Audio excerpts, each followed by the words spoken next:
spotlight. To their charm, Grizzlies thrive on. It's time to high five.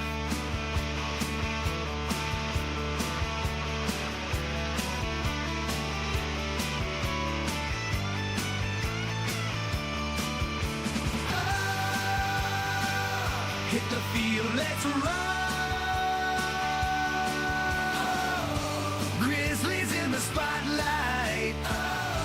Yeah, it's time to roll. Big drums kick in. Rock, rock, Grizzlies charge. Defense strong and offense large.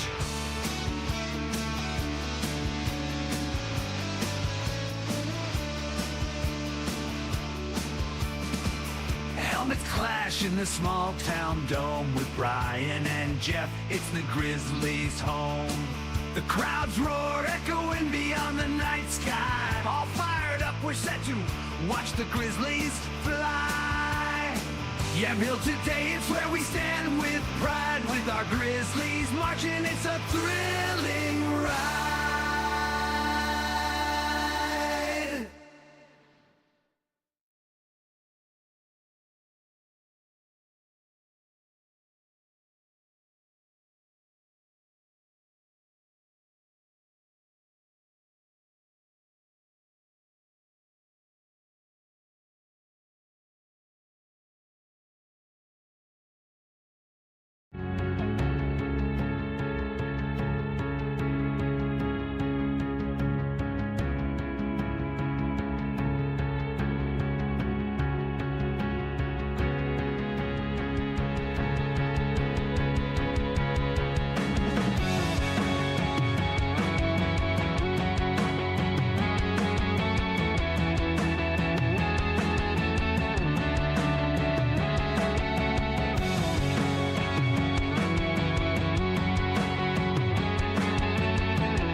Good evening and welcome to McMinnville High School football on 1260 KLYC. Brought to you by McMinnville S. Schwab, Big Box Returns, Bethany A. Blinn of Edward Jones, Andrew Physical Therapy, Macy & Son, Willamette Valley Medical Center, and Chuck Colvin Ford Nissan. Also by Scott's Automotive, Senior Care, At-Home Mattresses, Kevin Gephardt of Edward Jones McMinnville, and Mac and Pack Shipping. And now, the voices of the McMinnville Grizzlies, Brian Erickson and Jeff Ivey. And welcome to Lauren Douglas Field. Brian Erickson along with David Manriquez tonight as Jeff has got the evening off. Welcome to McMinnville High School football as the Grizzlies are on the road tonight to take on the Newberg Tigers. And David, we talked about this a little bit. There's a lot going on here tonight and a lot to be played for. Yeah, surprisingly, in the early going this season, we've seen a lot of close games from the Grizzlies and picking up 3 key wins. Tonight's game proves to be one of those games where now they're looking at actually contending for, technically the league because they still haven't played Sherwood, but more importantly, a place in that playoff position. So they are in a tight situation here versus Newberg. Newberg also so far in league doing pretty well. So. Yeah, it's going to be really interesting, and it'll be fun to see because both of these teams are coming off of big victories last week. As you remember, that thrilling double overtime victory for the Grizzlies as they pulled that out last week against Liberty, 42-36. Mr. Carnahan with a big interception to win that game. That was huge for McMinnville. Yeah, they've been in barn burners all season and winning close games from last week's game versus Liberty, like you said, double overtime to that Westview game. They've just shown grit late in games to get it done. Same thing with Glencoe. The Glencoe game really came down to plays made in the fourth quarter as well. So let's look at the Newberg Tigers. On the other hand, they started out 4 games to start the season where they did not win, but they lost to some tough teams, including Lake Oswego, in their 4th game of the season. They lost to Sprague, who's really turned out to be a really good team this year. They defeated my Saxons 48-0 last week. They're undefeated right now, and also Canby. But then you look at the last 2 games. They defeated Sunset 31-14, and they won last week, I think in a little bit surprising fashion. They beat Century 42-12, so they're on the right track right now. Yeah, and it's like we were saying earlier, if they can win the season out, it's not out of the question they can beat Sherwood. They haven't played them yet, so we can't claim Sherwood's the winners yet. But they went out, and it's not a bad season. You got 5 wins on the year, and you lost 4, but that's not a bad season right there. No, it's not. So as we get ready, it's going to be fun tonight. This is the pregame show here on YamHillToday.com, also on AM 1260 KLYC. Don't go away. We've got more of the pregame show coming up after this word from Willamette Valley Medical Center. Meeting the needs of not only our team, but our community with kindness and compassion and understanding. We have those moments every day. I think that's probably the coolest part of what I get to do. Treating people with kindness is such an important thing to our hospital. From the moment I show up here to the moment I leave, it is just a collection of big, meaningful moments between the community and staff. Are you looking to spend less and get more on your next vehicle? At Chuck Colvin Ford Nissan, they've got you covered. As McMinnville's premier Ford and Nissan dealership, they offer a wide selection of new and used cars, trucks, and SUVs, all in a stress-free, customer-first environment. Their motto, big enough to serve you, small enough to care, means you'll enjoy the convenience of a large dealership with the personal touch of a local business. Visit Chuck Colvin Ford Nissan at McMinnville today or call 503-376-9650. Chuck Colvin Ford Nissan.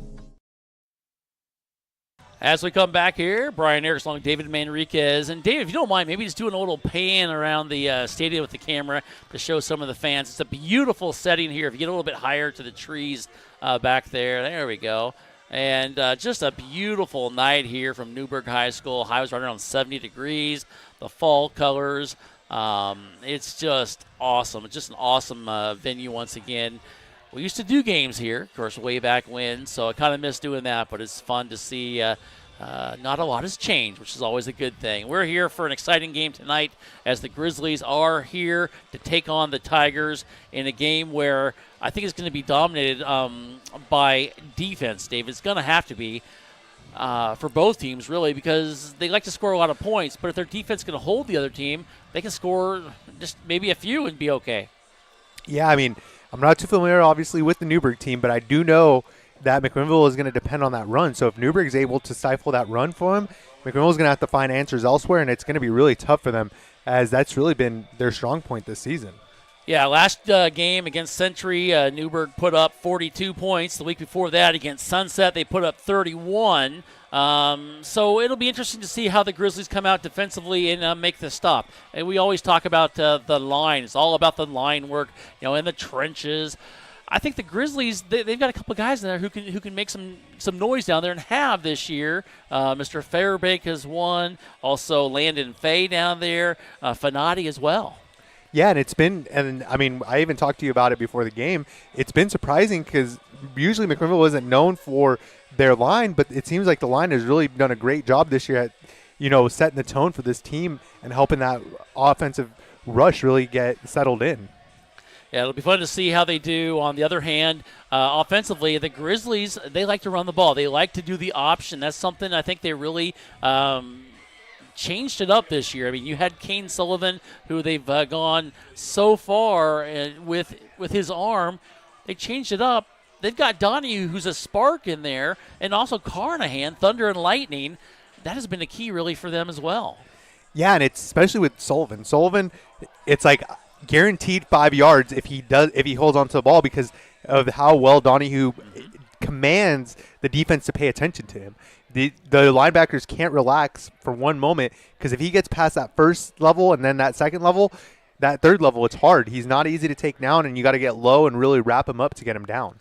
You are correct. We are on the pregame show. I want to say a shout-out. We got the Beaver gang going down to see the Beavers play. Jeff, Jason, Dan. Hope you guys drive safely, and hopefully you're going to – sounds like they're watching right now, so I'm listening.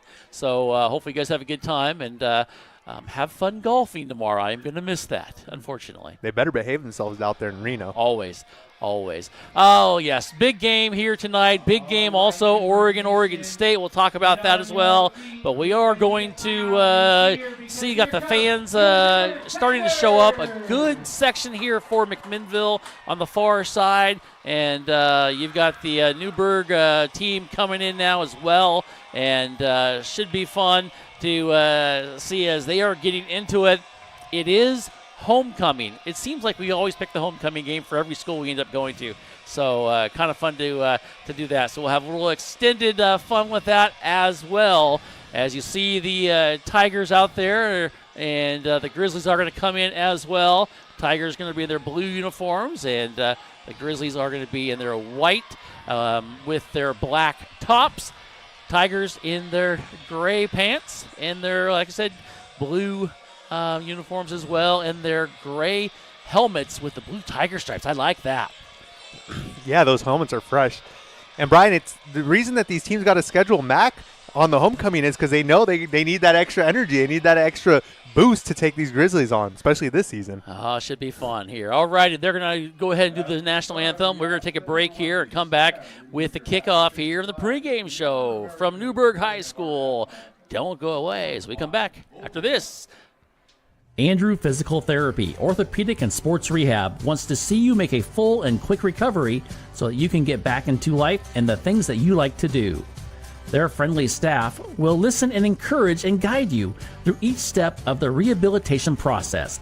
From low back pain to post-surgical rehabilitation after a shoulder surgery or knee replacement, they are here to help. Andrew Physical Therapy, Orthopedic and Sports Rehab. Give them a call at 503-435-1900. Transitions in life. Sometimes it's difficult. When a loved one leaves us, Macy & Son is there for you. A trusted friend for 5 generations in Yamhill County. At that time, you have lots of questions and you need someone to walk with in every step of the way. Burial or cremation and a myriad of other options, let Macy & Son walk that journey with you. Macy and Son McMinnville. Give them a call, 503-472-6151. If you are looking for a financial advisor located here in McMinnville, Bethany A. Blinn has you covered.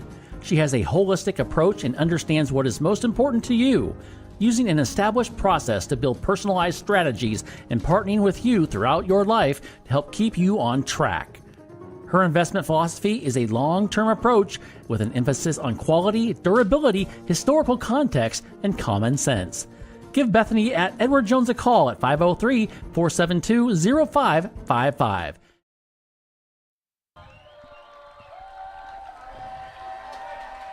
As we come back here, as they're just finishing the national anthem here, and a great job by the Newberg singers down below there as they are walking off. I think the band was part of that as well. And, well, David, we're just moments away from kickoff in this big game here tonight. Yeah, I mean, you can really feel the energy in here, especially, like you mentioned, it was the homecoming game, but more importantly, it's a rivalry game. When it comes down to it, Mac and Newberg always rivals. Yeah, and have been. You know, the Battle of the Bypass is what we nicknamed it years ago, and whoever would have thunk we got the bypass in. We did finally, or at least part of it, right? And so it should be fun to see as they get ready to come out with the captains here. And for the Tigers, looks like they are going to be Ethan Hunt, one of their stars. Luke Greller is going to be one of the captains, as well as Chase Mackin and Ethan Hine. And you get some of the Grizzly ones out here as well, as we're trying to figure that. Christian Pastrano is out there. And I believe, is that Sullivan is there on the far left. And I'm guessing Donahue's in the middle as well there as we get ready to have them do the coin flip here.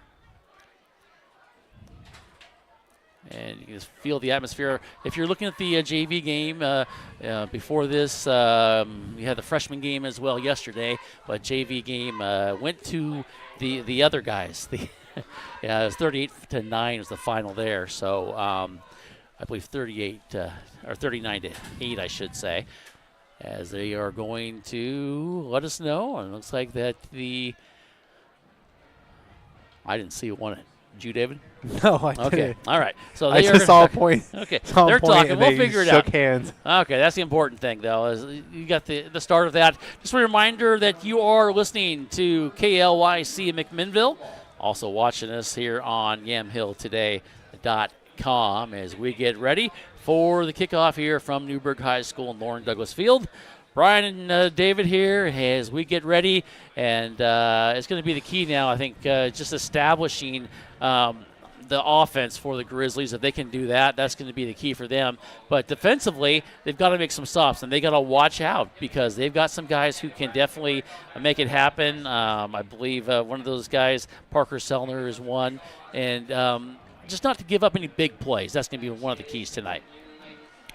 Yeah, and that was really one of the things that broke their back versus West Salem. Yeah. In the West Salem game, they were in that game up until about halftime, and then they just started to let Campos was the running back in that game. Yeah. He just started ripping them off, and they just had no answer for those big plays. So yeah, I mean they just got to keep the game close, and they can definitely stay in it. All right, here we go. Is Bryce Wilson going to kick off for the Grizzlies? Standing back for the Tigers, I believe that's Cale Garcher and Colin Wuchik back there. And, yeah, I guess so. Bryce Wilson getting ready to put a foot into it. Ball is placed at the 40-yard line as we get ready here for action. Grizzlies put their hands over their head, and here comes Wilson. Here's the kick. It's going to be a low-line scoop ball. Going to hit it off the 20-yard line, picked up at about the 15. Go to the outside of the 25, stutter step to the 20, breaks a tackle. He gets across the 30. A flag flies back at the 28, and then taken down there. And that is a nice return there by Wuchik. But we'll see what the flag is as the officials are talking about it there at the 28-yard line. Yeah, it's hard to tell. Watching that replay, I'm not really sure exactly what happened right there. Got a holding against Newberg. So it's nice they actually have the official mic'd up here, which makes it really easy.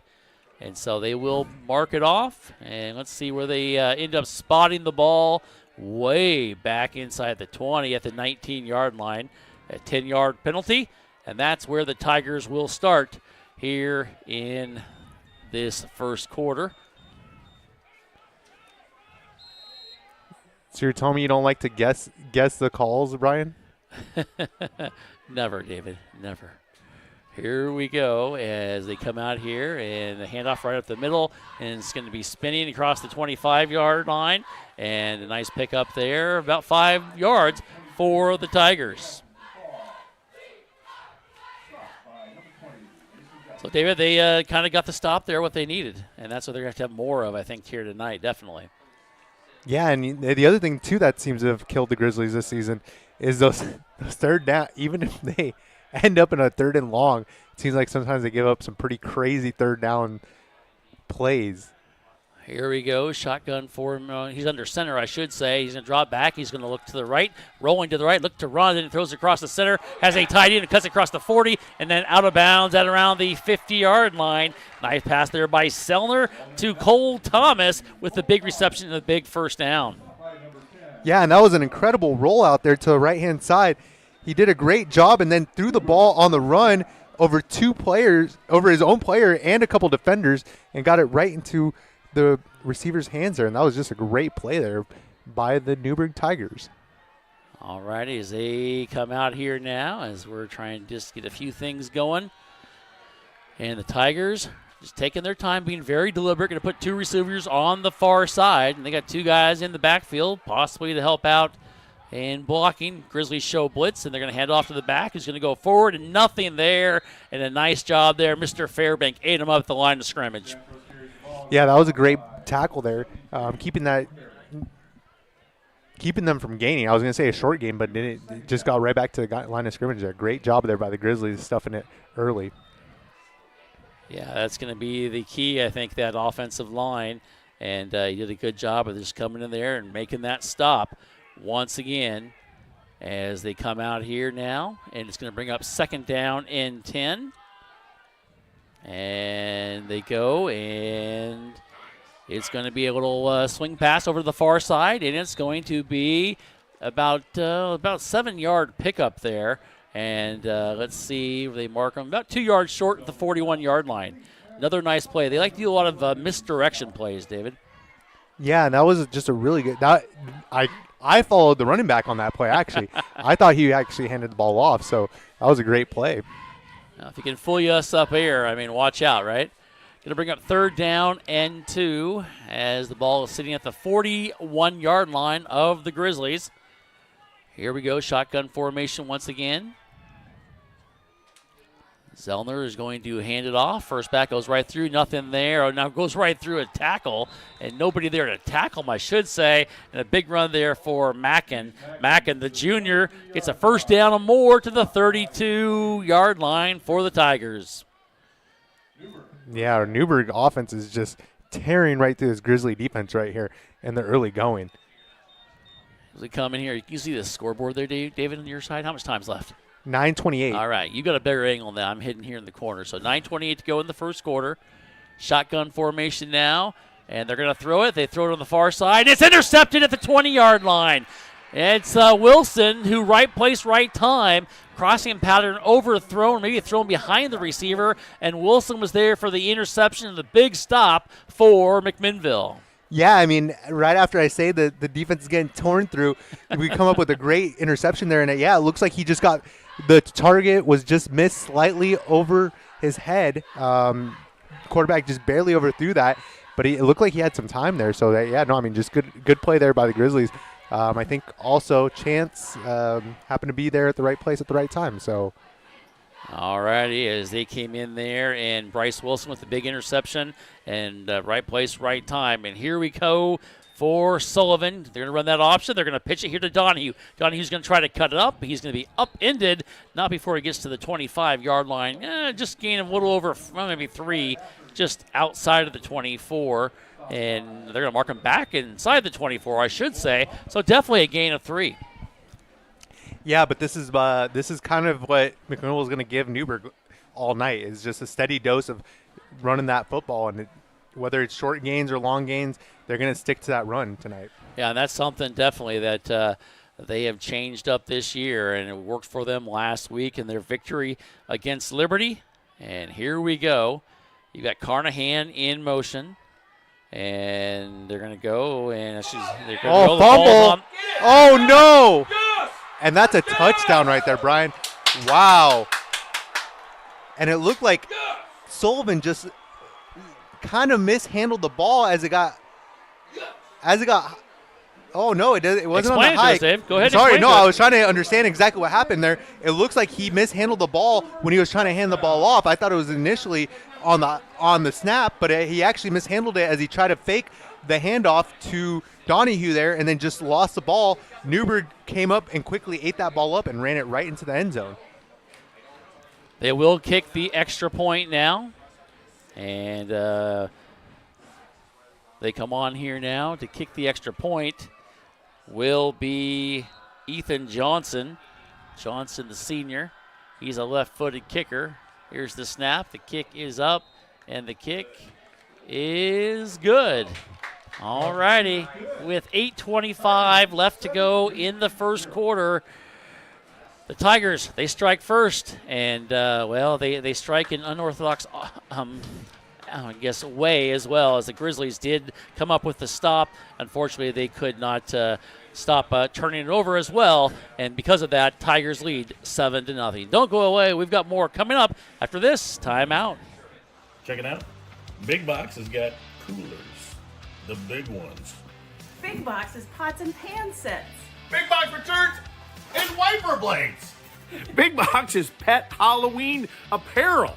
Who puts a dog in a Buzz Lightyear? You could. Big Box is rugs. Monster 9x12. 8x10. 5x7. Great deals. We're open every Saturday and Sunday 9 to 5. We are located right across the street from the Yamhill County Fairgrounds. Come on down. McMinnville Les Schwab is a proud sponsor of Grizzly football on Yamhill today. When you shop at Les Schwab, they promise you the best tire value. This means you get free peace of mind protection and free lifetime tire and mileage care included in your purchase. McMinnville Les Schwab. They want to be the neighbor down the street you know and trust. We thank McMinnville Les Schwab for their support of McMinnville Grizzly football. As we come back here, the Grizzlies return, and they take it to about the 25-yard line. Bryce Wilson does, and then he is picked up and then just thrown to the ground, and the crowd went wild until the flag came flying out there. He got body slammed on that play, Brian. That was an impressive tackle, to say the least. And I don't even know if it was a tackle. It was more like a wrestling throw almost. But yeah, they're going to walk over there and talk to Coach Jeremy Johnson and making sure they know why they threw the flag. They are discussing it here. Let's see if they are going to mark it off. Or they are going to mark it off against Newberg. Let's see what the official has to say. Personal foul. They're going to call that against them. So, okay return by Wilson. And a big penalty there does move the ball to the 43-yard line. And McMinnville, after giving up a touchdown, back at it now with Donahue in the backfield along with Carnahan, Sullivan. Shotgun formation, which he'll be all night long. He's going to hand it off to Carnahan, going to go on the left side. Breaks one tackle, and he gets to midfield. And a nice, strong 7-yard run there by Carnahan.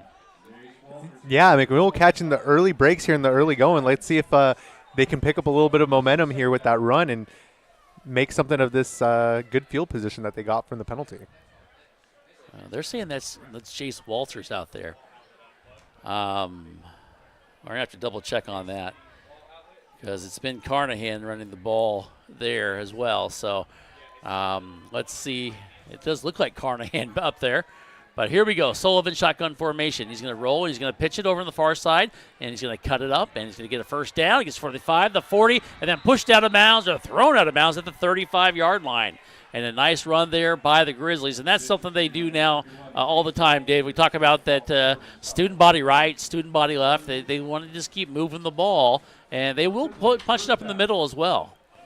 Yeah, and especially with the way that play is set up, it really forces your defense to be disciplined. So if you just make the wrong decision, it's an extra 5 yards. In this situation, it was a little bit more than that. But, that's great play there, and the Grizzlies have really kind of perfected that play this season. One thing they have gone away from is throwing the ball much, as we got Sullivan and shotgun formation. And here he is. He's going to throw it now. Just as I say that, he's going to throw it to the middle of the field. Has a receiver. It is incomplete. That's a tough one. It's in and out of the hands of Matlack. And Matlack just had a hard time getting there and could not come up with it. And it's going to bring up second down. It's a good thing to do there on first down and try for something like that with 7:24 to go in the first quarter. It is 7-0 in favor of the Tigers. Yeah, and it looked like it just went right through his hands, too.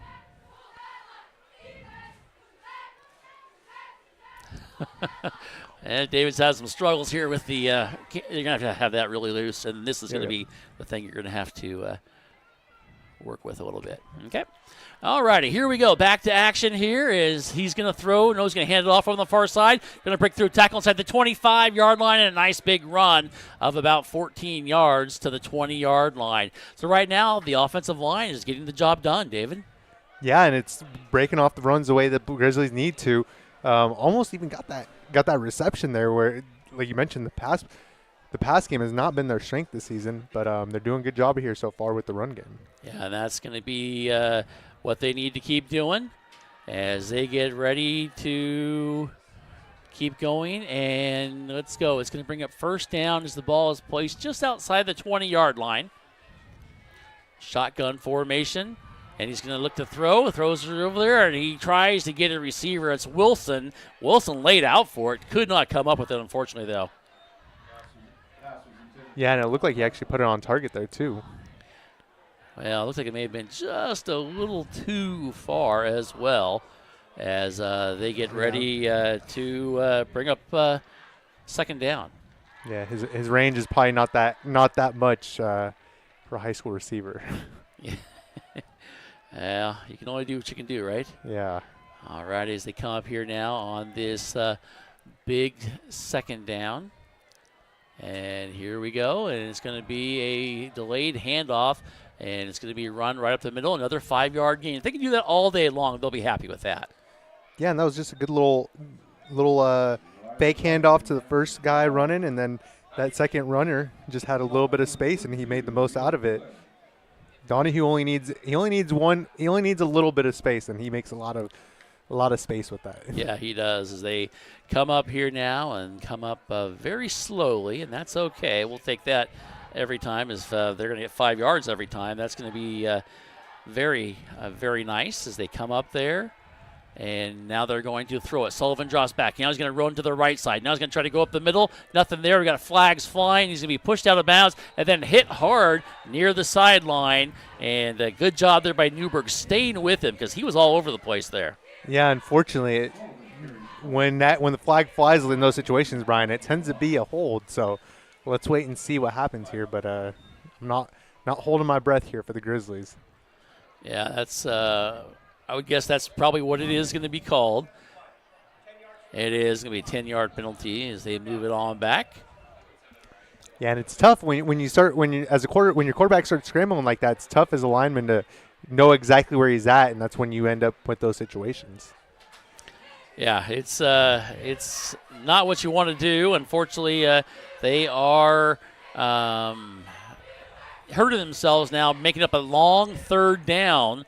As they move it back to the 25, Sullivan's going to have to throw it. A little screen pass up to Wilson. He's going to try to cut up through a blocker. Cuts on the inside, breaks one tackle. Second tackle, high steps it, and he's going to get close to a first down. He's going to be down near the 11-yard line. Had to get past the 10, I believe. Going to be about a yard or two short. Yeah, and he juked a couple guys before they were able to gang up on him and finally tackle him. But it looks like he took on 3 guys. He split 3, 4, 5 guys. 5 different guys he was able to split in that series right there. What a great play there. I'm going to have to do this for you, unfortunately, because we're having a little bit of a stream issue, it looks like here. So sorry to take that off. There we go. That changed that all the way down here. And you're like, come on, that's our replay. It is nice to have that replay. Unfortunately, now 4th down and 1, Dave. They did move about a yard short. Big play here for McMinnville. They're trailing by 7 midway through the first quarter, and they tried to draw them off sides, and they do. So lucky. They are. They did a hard count, and they got them off sides, and that gets a first down with 5:21 to go here in the first quarter. And they're glad to not have to actually run the ball to get that first down. Right. Anytime you can get given like that, you're going to take it. Yes, because it's a for sure thing when it's that way. As they come up here, and now I'm going to have to make this up here. And so hopefully that'll change things a little bit. As they come back here now, and David 1st and goal. And they're going to pitch over on the far side, and it's going to be a run. Now it's going to cut to the inside, and it's going to dive forward. Are they going to give it to him? So far, no call in the end zone. And 4th and half an inch, or half an inch to the goal there. Let's see. They are going to mark him short. They're going to come up quickly. And let's go ahead and get in there just a little bit. As they come up here with 2 receivers in the backfield now. Or 2 runners, I should say. And they hand it off to the first one. Goes right in for the score. Easy peasy for Donahue. Yeah, I mean, when they placed that on that half-inch line there, that you figured they were going to be able to punch that in. No, if Jeff were here, he would call you on this. There is no half-inch line. Just saying. All righty. And the Grizzlies scored, though. That's the important thing there. Nice drive and nice answer there. Yeah, no, that was a good play there. I'm just glad they were able to bounce back after that odd turnover. Well, it does happen as they come on now, and they are going to act like they're going to go for 2. They're going to now bring Wilson over to kick the extra point as he comes on now. Try to tie this ball game up. There's the snap. It's good. The kick is up, and the kick is good as well. We have got a tie ball game. Yes, we do here in Newberg High School with 4:45 left to go in the first quarter. Grizzlies 7, Tigers 7. Don't go away. You're listening to Grizzly Football on AM 1260 KLYC and YamHillToday.com. Are you looking to spend less and get more on your next vehicle? At Chuck Colvin Ford Nissan, they've got you covered. As McMinnville's premier Ford and Nissan dealership, they offer a wide selection of new and used cars, trucks, and SUVs, all in a stress-free, customer-first environment. Their motto, big enough to serve you, small enough to care, means you'll enjoy the convenience of a large dealership with the personal touch of a local business. Visit Chuck Colvin Ford Nissan at McMinnville today or call 503-376-9650. Chuck Colvin Ford Nissan. If you are looking for a financial advisor located here in McMinnville, Bethany A. Blinn has you covered. She has a holistic approach and understands what is most important to you, using an established process to build personalized strategies and partnering with you throughout your life to help keep you on track. Her investment philosophy is a long-term approach with an emphasis on quality, durability, historical context, and common sense. Give Bethany at Edward Jones a call at 503-472-0555. As we come back here's the kickoff, and it's a good kick and really no return, and that's where the Tigers will take it now as we get ready with 4:45 to go here. Going to ask your defense to step up. This is going to be one of those games where you're probably going to have quite a few points scored. It seems to be that way in these rivalry games. Yeah, and especially the way that this one started. Had the Grizzlies not turned the ball over, they would have at least had moderate field position there. But either way, we're at 7-7 right now. So yeah, we'll take it here as this is the second possession officially, or third possession officially, I believe, for the Tigers as they come up here and shotgun formation. And we got a guy in motion. They're going to hand it off, and it's going to be here. Blockers to the right side. Goes through, breaks one tackle, second tackle, and still on his feet across the 27-yard line. Never did get him taken down. And a nice run there, Santrizos. And that's going to be tough if you give them a big first down and like they score, get 8 yards on that. That's going to make it tough for them to, your defense to stop them later. Yeah, you definitely can't be arm tackling that guy because he was bouncing right off of dudes. He was not going to get taken down by a little arm tackle. You had to wrap him up. Here we go. Handoff right up the middle again, and this time no arm tackle taken as the Grizzlies knew who had the ball and went in there and made the stop immediately. And the Grizzlies with a big takedown, and I think you're getting credit for that. Let's see. I've got 2 Newberg rosters on here now. We don't even have an 85. It must Third be and 3 right here well, now. Let's okay. 85. There is none on the roster. Keeping the secret weapon nameless here. I guess. Okay, here we go. It is going to be 3rd down. And haven't seen them throw the ball too much except for these little crossing patterns in the middle, slant patterns. And here is a handoff to the back in the backfield. He's going to go 3rd, breaks 1 tackle, a 2nd tackle across the 40. 1 guy to beat, and he's going to beat him. Goes across the 40, the 20. Wilson's the only guy to get to him, and he cannot get there. As you see hear all the cheering here in the press box. Ethan Hine with the run, the junior.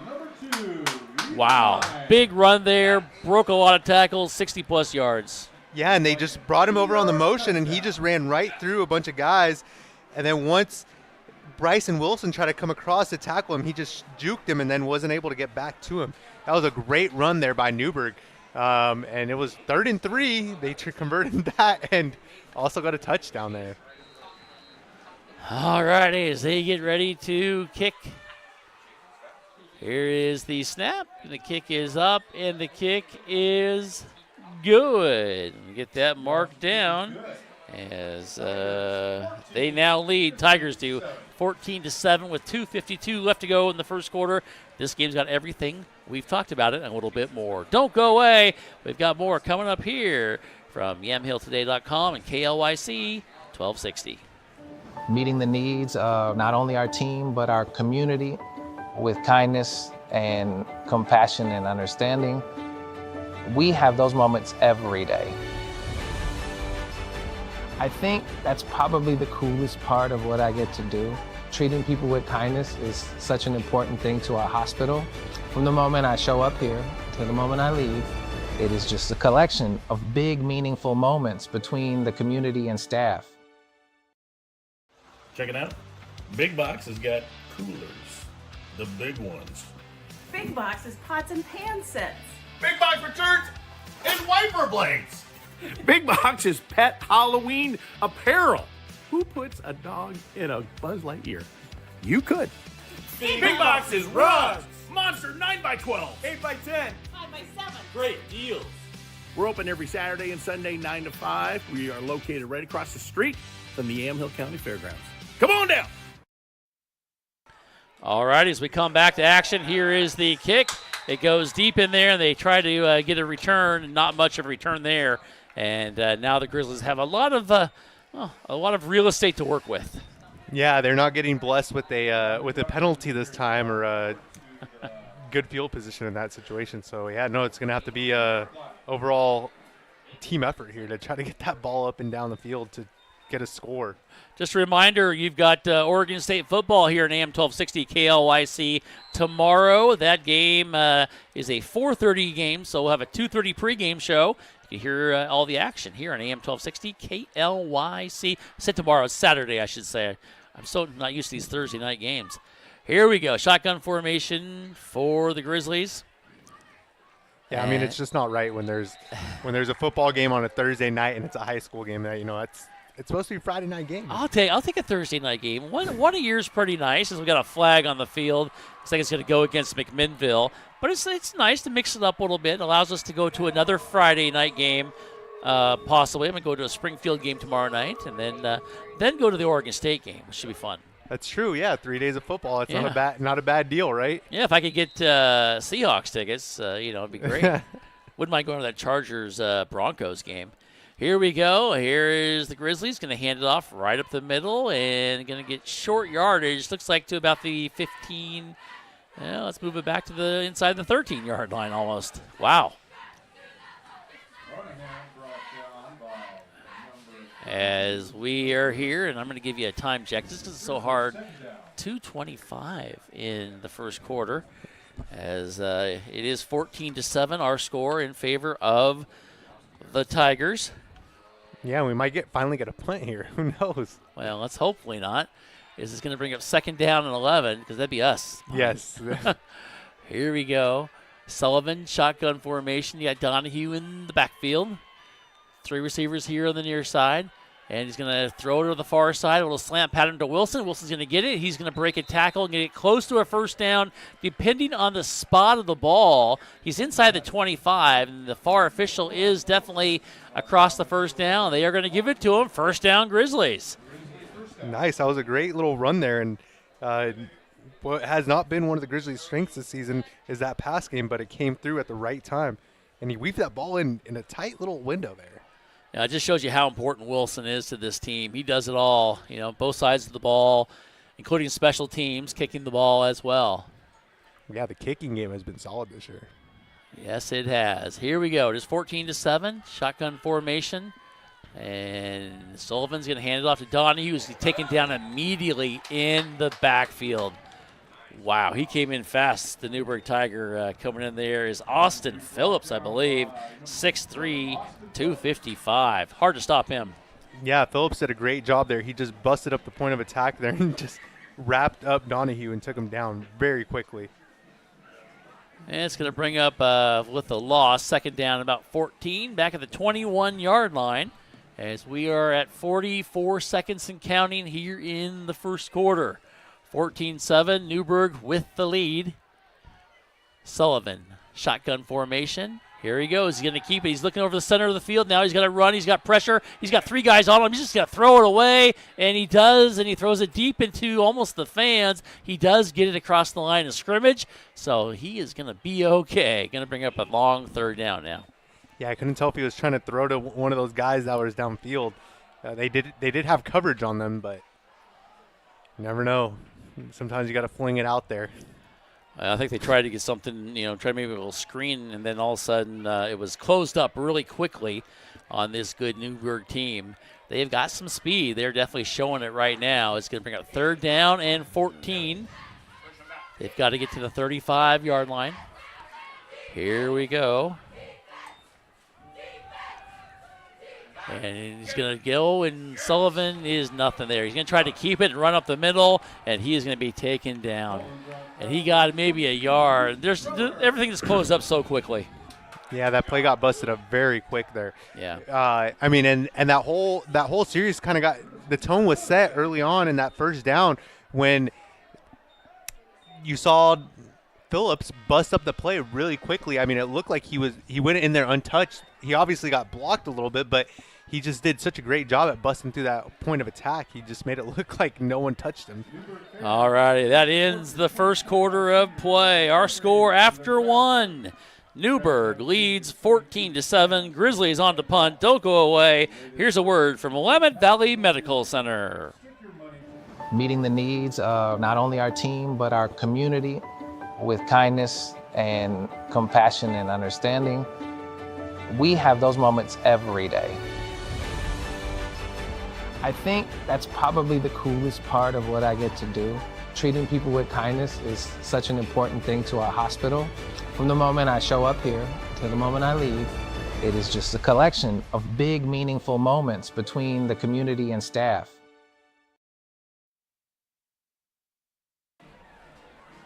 As we come back here to Lauren Douglas Field, our score after 1 quarter is 14-7. David, a lot of things have gone right, but a lot of things have gone wrong for this Grizzly team also. I'm going to blame myself and say that because I said they were going to punt it, that's why they're punting in this series. On a more serious note, the Tigers did a great job there defensively at just busting up that Grizzly run and just really just stifling them really badly there. So hats off to that Newberg defense. Here they go. Punter is on, standing about the 7-yard line. And they are getting out here slowly. Here's a high snap. Ugh. And he goes. He gets it off. It's going to be a good end-over-end kick. and it's going to take a Grizzly bounce big time, and it's going to go inside the 35, almost down to the 30, and that's where they'll take it. And a nice punt there by McMinnville. That's exactly what they needed. But it scares me almost every time is the snap. It's not a direct snap. It goes like 4 feet in the air and then finally gets into his hands. It's happened many times, including last week. Yeah, the snap was super sketchy. The kick was great. I mean, for the field position they ended up with that snap, I wouldn't have been surprised if they would have gotten blocked. So you're saying I shouldn't complain too much? I mean, no. Okay. It feels like every week you have one guy in the backfield almost ready to block that thing. Right. It's just not. Yeah, I mean, it's not anything you're comfortable with as a Grizzly fan. All right, the defense needs to step up here as they are back on the field. Newberg shotgun formation. A handoff to the first back right up the middle. Breaks 1 tackle, 2 tackles, and gets in first down and more with a run of about 13 yards. Centrisos with the run and the big first down for the Tigers. Yeah, Newberg ripping off 2 big runs here. The Grizzlies got to control that run game a little bit. They got to at least slow them down. I mean, I'm not saying they're going to stop them completely, but you got to slow them down a little bit there. You can't be giving off 10-plus yard runs every time for that Newberg offense. 1st and 10 now. And right now the Newberg offense is kind of making things difficult for this defense. Here comes a handoff. Going to be another first down, another big tackle. He almost lost the ball, and going forward as Mackin gets a big pickup as he gets inside the 30-yard line down to the 28. Another first down, that time a gain of 25, almost 30 yards on the run. And they've just got this defense guessing now, David. Yeah, and I mean, as soon as he got around that edge, he just was unstoppable. It seemed like they weren't even going to get him at all there. The Grizzlies just fortunate that he was able to finally get slowed down.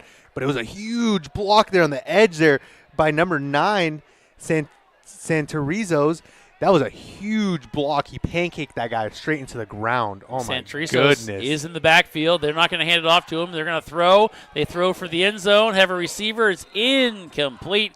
Pass intended for Cole Thomas, and it will be now 2nd down. Not a bad play there for Newberg. Why not go for it? You've had a couple big runs. Grizzlies maybe expecting the run, and they go for a nice pass, and just a little too far there by their quarterback, Selner. I mean, hey, with the blocking that the Tigers have had tonight, why not toss it up there? Yeah, I think I should maybe move that right there. Move your hand off that, David. There you go, if you can. As they come in here, it's just kind of – they come up here now, a 2nd down and 10 as they need to get to the 18-yard line. And they're going to hand off to Santrisos to the far side. He's got a blocker. He cuts it up, breaks 1 tackle, and then he's going to be taken down, but not before another big gain. The Grizzlies are saying the ball may have popped out. And it did. And it did. It's going to be Grizzly football. I don't know where that happened, but it was a great play there. Grizzlies finally coming up with the turnover, and that's their 2nd turnover of the night they have come up with, and that ball must have popped out as he was running with it.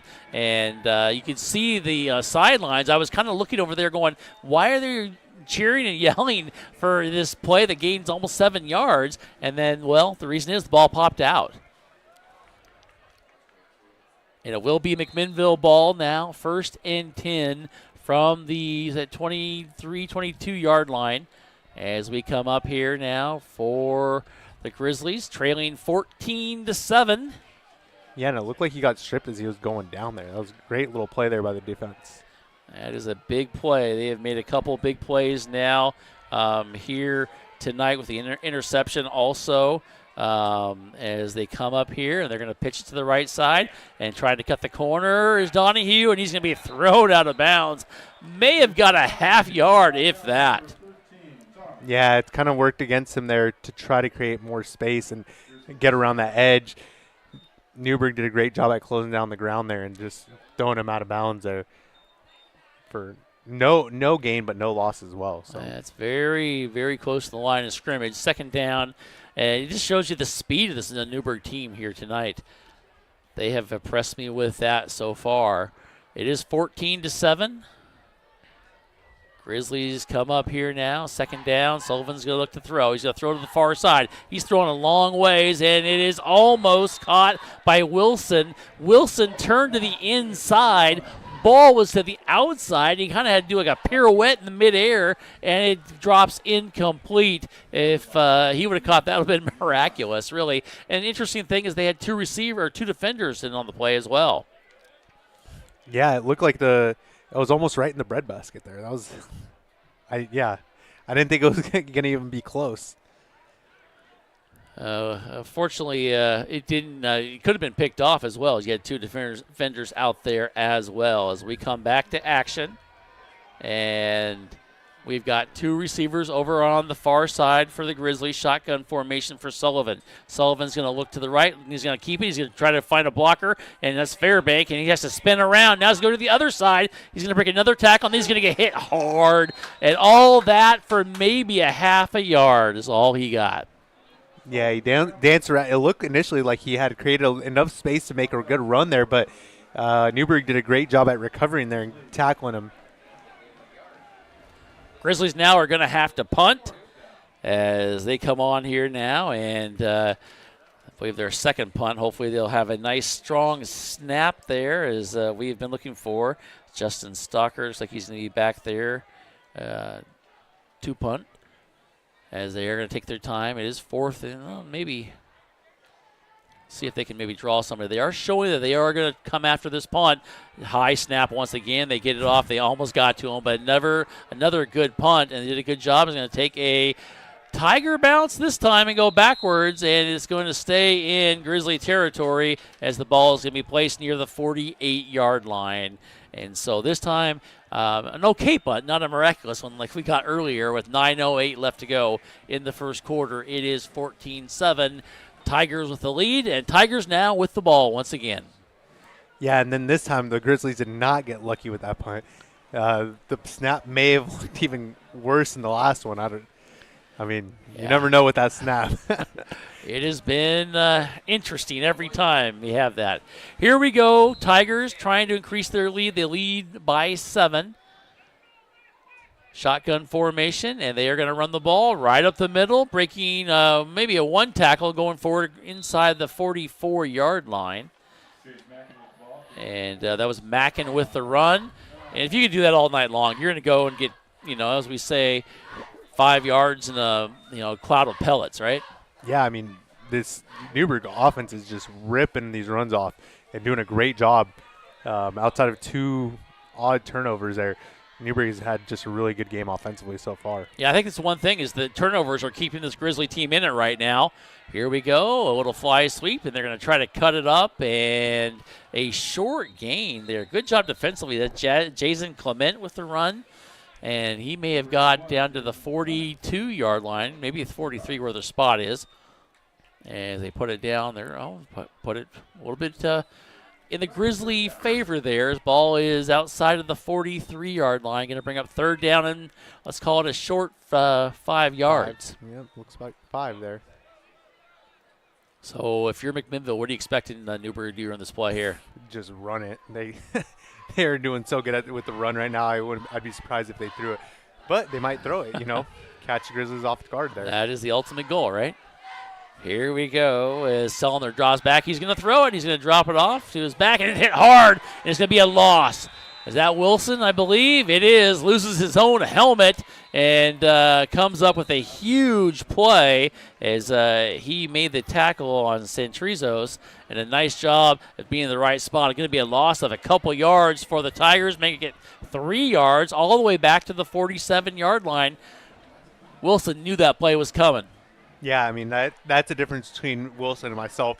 I would have been surprised looking for the run. Wilson knew exactly what was coming with that pass and did a great job at wrapping up in the backfield and coming up with a great tackle in the open field. Wilson is going to have to come off the field as his helmet did come off. So he is over on the sidelines and waiting his one play to come back in.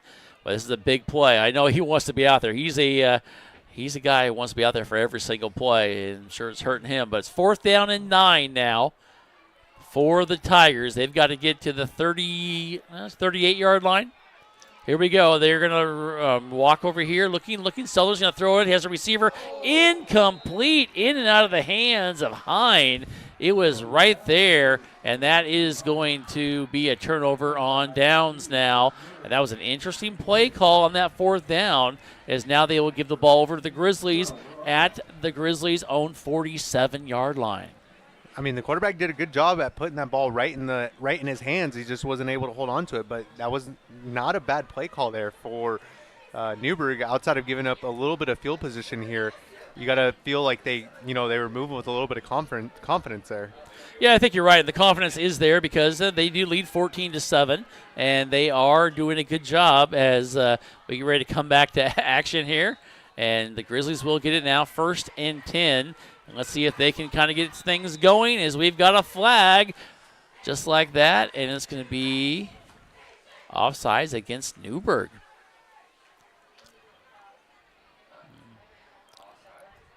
Is that what it was? Looks like they're talking about it now, David. Yeah, and it's the Grizzlies have come up big when it comes to the penalties and turnovers right now. Yeah, unfortunately for Newberg, it's against them every time, right? And so that has been huge. Penalties and turnovers. That's why the Grizzlies are only down by 7 with the ball now in Tiger territory. Here we go. Hand off to Donahue, and he's trying to find something. He is thrown backwards. He does lose a yard there. And good job defensively. That line by the Tigers gets there. Look at some of those guys. You got Ethan Hunt, who is 6 foot 230. He is so quick getting to the guys in the backfield. Yeah, and Phillips is also doing a good job at just busting up that point of attack for the Grizzlies and making it hard for them to, find any space in between those tackles. All righty, here we go. Donahue back in the backfield. Sullivan is walking over to the side. He's talking to somebody, trying to sort out traffic or something. It's going to bring a 2nd down now, and about 6 or 7. They're handed to Donahue. He's going to try to find a back, and he slips and falls at the 50. He fell, went backwards by a yard, and just kind of slipped, trying to make a turn. Yeah, it looks like the Grizzlies are working their way back to the original line of scrimmage right now with each play. Yeah. They're only about 2-3 yards away from it now. 3rd down and 7. And just a tough one there is, Donahue tried to cut on a dime and slipped, and it is going to bring it back to just inside, I guess I'd say at the 50-yard line. As here we go. 2 receivers here on the near side, 1 on the far side for McMinnville. Sullivan's going to have to go to the air, and he is. He's looking to the left, looking to the center, throws to the left. He has a receiver, incomplete. Wilson, he threw into triple coverage. 3 guys there, and the first guy was Hine, who I believe knocked it down, but they know he's going to throw it to Wilson. Yeah, they definitely knew where he was going. There was no question in the Newberg Tigers' mind where that ball was going, and they had the coverage there to protect the ball and keep it from getting in Wilson's hands.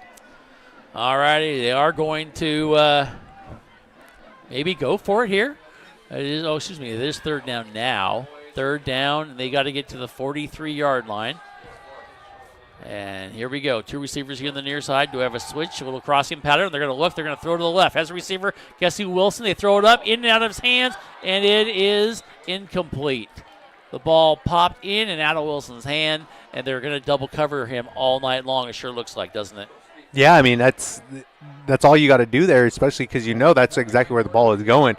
You can sacrifice one of your defenders and just go double coverage on him just to make sure that you don't get that reception there. And it looks like the Grizzlies are turning over on downs with 5:23 to go. I thought it was 4th down. They didn't switch it down there on the far side. On the marker there. Yeah, so it is a turnover on downs. Interesting to see that both teams right there at midfield both times, back to back. Or not? No, I mean if you're Grizzlies, you're just glad that they haven't scored on you again. All righty, as we come back here, 14-7, and we've got two runners in the backfield. Centrizis is going to break 1 tackle. He's going to get into the middle, go forward, and he gets a 1st down and more. Finally, he is thrown down there by Bison, and it is going to be another 1st down on a 12-yard run.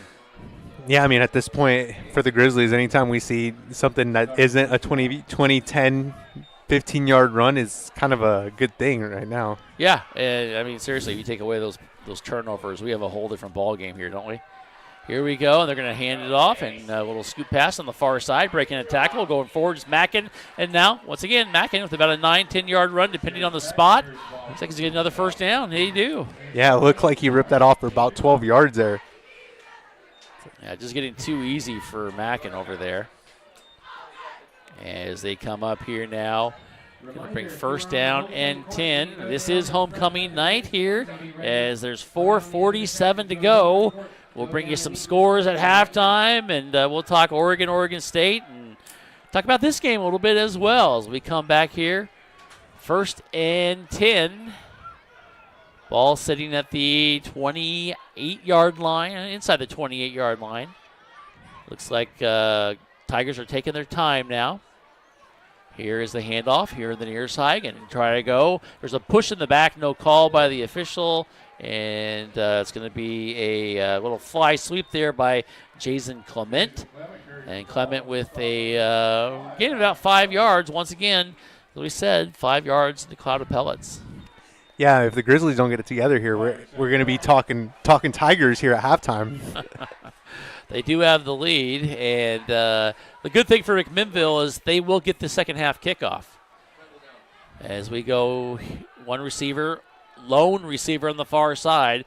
Let's see if they decide to go to him. Sellner is going to hand it off, and it's going to go to Mackin. Mackin goes on the right side, and he picks up about 5 yards. It's going to be probably a first down as he gets inside the 16-yard line. It is another Tiger first down. Yeah, and with 3:35 to go here, Brian, the Grizzlies really need to get a stop here. I mean, hopefully at least give up a field goal, but right now the way that the Tigers are moving the ball, it's looking like they might give up a touchdown. Well, we've had 3 turnovers in the ball game, 2 from Newberg, 1 from the Grizzlies, and a couple of them handed inside the 20-yard line both times. Here we go. 2 receivers here on the near side. And Sellner is going under center. Mackin in the backfield along with St. Trizos. And motion is Hine, and a little misdirection, and it's going to be handoff to Mackin. He's going to go and find a blocker off the left, and he's going to pick up another 4 or 5 yards as he gets inside the 11-yard line. 2:53 to go here, Brian. If you're McMinnville, you would love to come up with a stop here and maybe try to get the ball back. But I think more importantly, if you can come up with a stop and not let them put any points on the board, it's going to be the key. Score is 14-7 in favor of Newberg. They are just taking their time. They're trying to take some time off the clock, I believe. As Sellner looks, and he's going to hand it off. Fly sweep, going to go to the right side, and hit once by his own player is Hine. But then Hine's going to get about, maybe back to the line of scrimmage.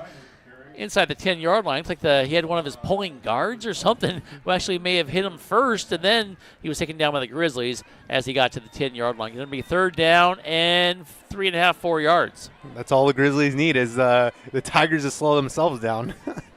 That would be nice. If we haven't mentioned it, we have some officials from the Salem Football Association. As we got David Dredge, our referee, Jim Markham, the umpire, Jim Hupp, the head linesman. Line judge is John Ritako. And then the back judge is John Kazmierski. As we come back to action, here we go. Big third down play for the Tigers.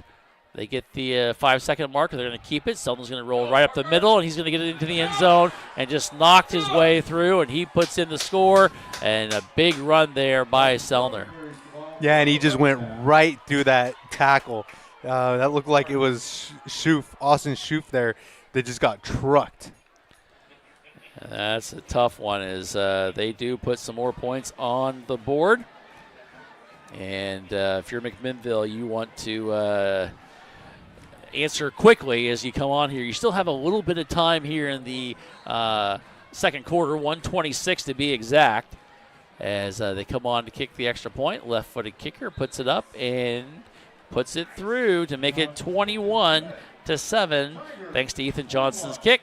And that is our score as we are going to come back here with a minute 26 left to go in the second quarter. 14-7 in favor of Newberg. Back right after this.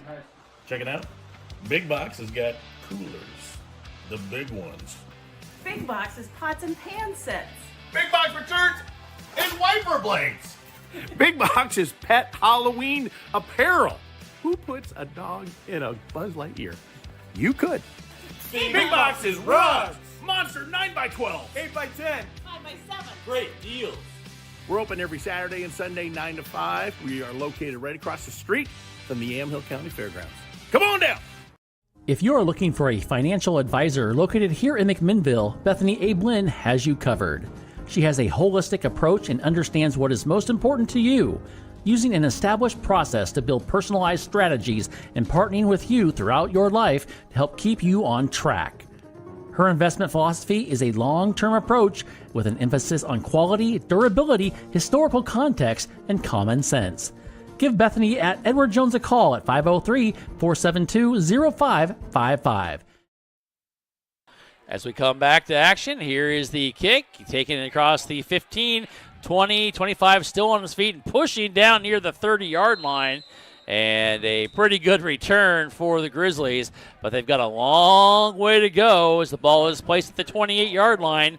And, there's still a little bit of time. They've got all their timeouts, or at least two of them, with 1:15 to go. But you got to be very careful, too, David. You don't want to do anything too risky because you've got a defense out there who can make some things happen. Yeah, I mean, the offense hasn't been super sharp tonight, so the Grizzlies really have to take care of the ball here. You've already given up a touchdown. You don't want to give up another score, All right. even if it's a field goal. Yeah, I totally agree. As they come out here now, shotgun formation as usual. High snap. Sullivan's going to hand it off. Carnahan's going to go forward. He's going to break one tackle and still on his feet. He's going to get about 3 yards inside the 31-yard line for a short gain here. And now Newberg is going to play smart, and they're going to call a timeout. Because they may want to try to get the ball back here. Yeah, why not throw another score up on the board? The way that the momentum's been flowing for them, you can't really be upset if you're a Newberg fan seeing your coach take a timeout here. Well, they are going to go talk about it. If you're McMinnville, what do you do, David? You're trailing 21 to 7. You got to make something happen here. You can't just sit there. You can't take a knee because you're going to end up punting if you do. Yeah, I mean, they got to settle. I mean, it starts off with settling down defensively because I think really at this point the defense has really been what's killing them so far. Right. Their own defense, not even the Newberg's defense is doing good tonight, but just the lack of tackles here by the Grizzlies is what's putting them down. Well, it's going to be interesting to see what they end up doing. I think the speed of this Newberg team has been a huge factor in this game. Yeah, it's a little surprising. I mean, they're doing a great job. All righty, as we come up now, second down, and they've got Wilson, single coverage here. If you're Sullivan, hopefully you see this and you try to make something happen. They're not going to roll anybody over, and they're going to try to show blitz. Okay, Kane, here he is, and now they don't go to him. They go run on the nose. He's going to keep it. He's going to be thrown back. He may have got a yard as he gets to the 31-yard line. You throw to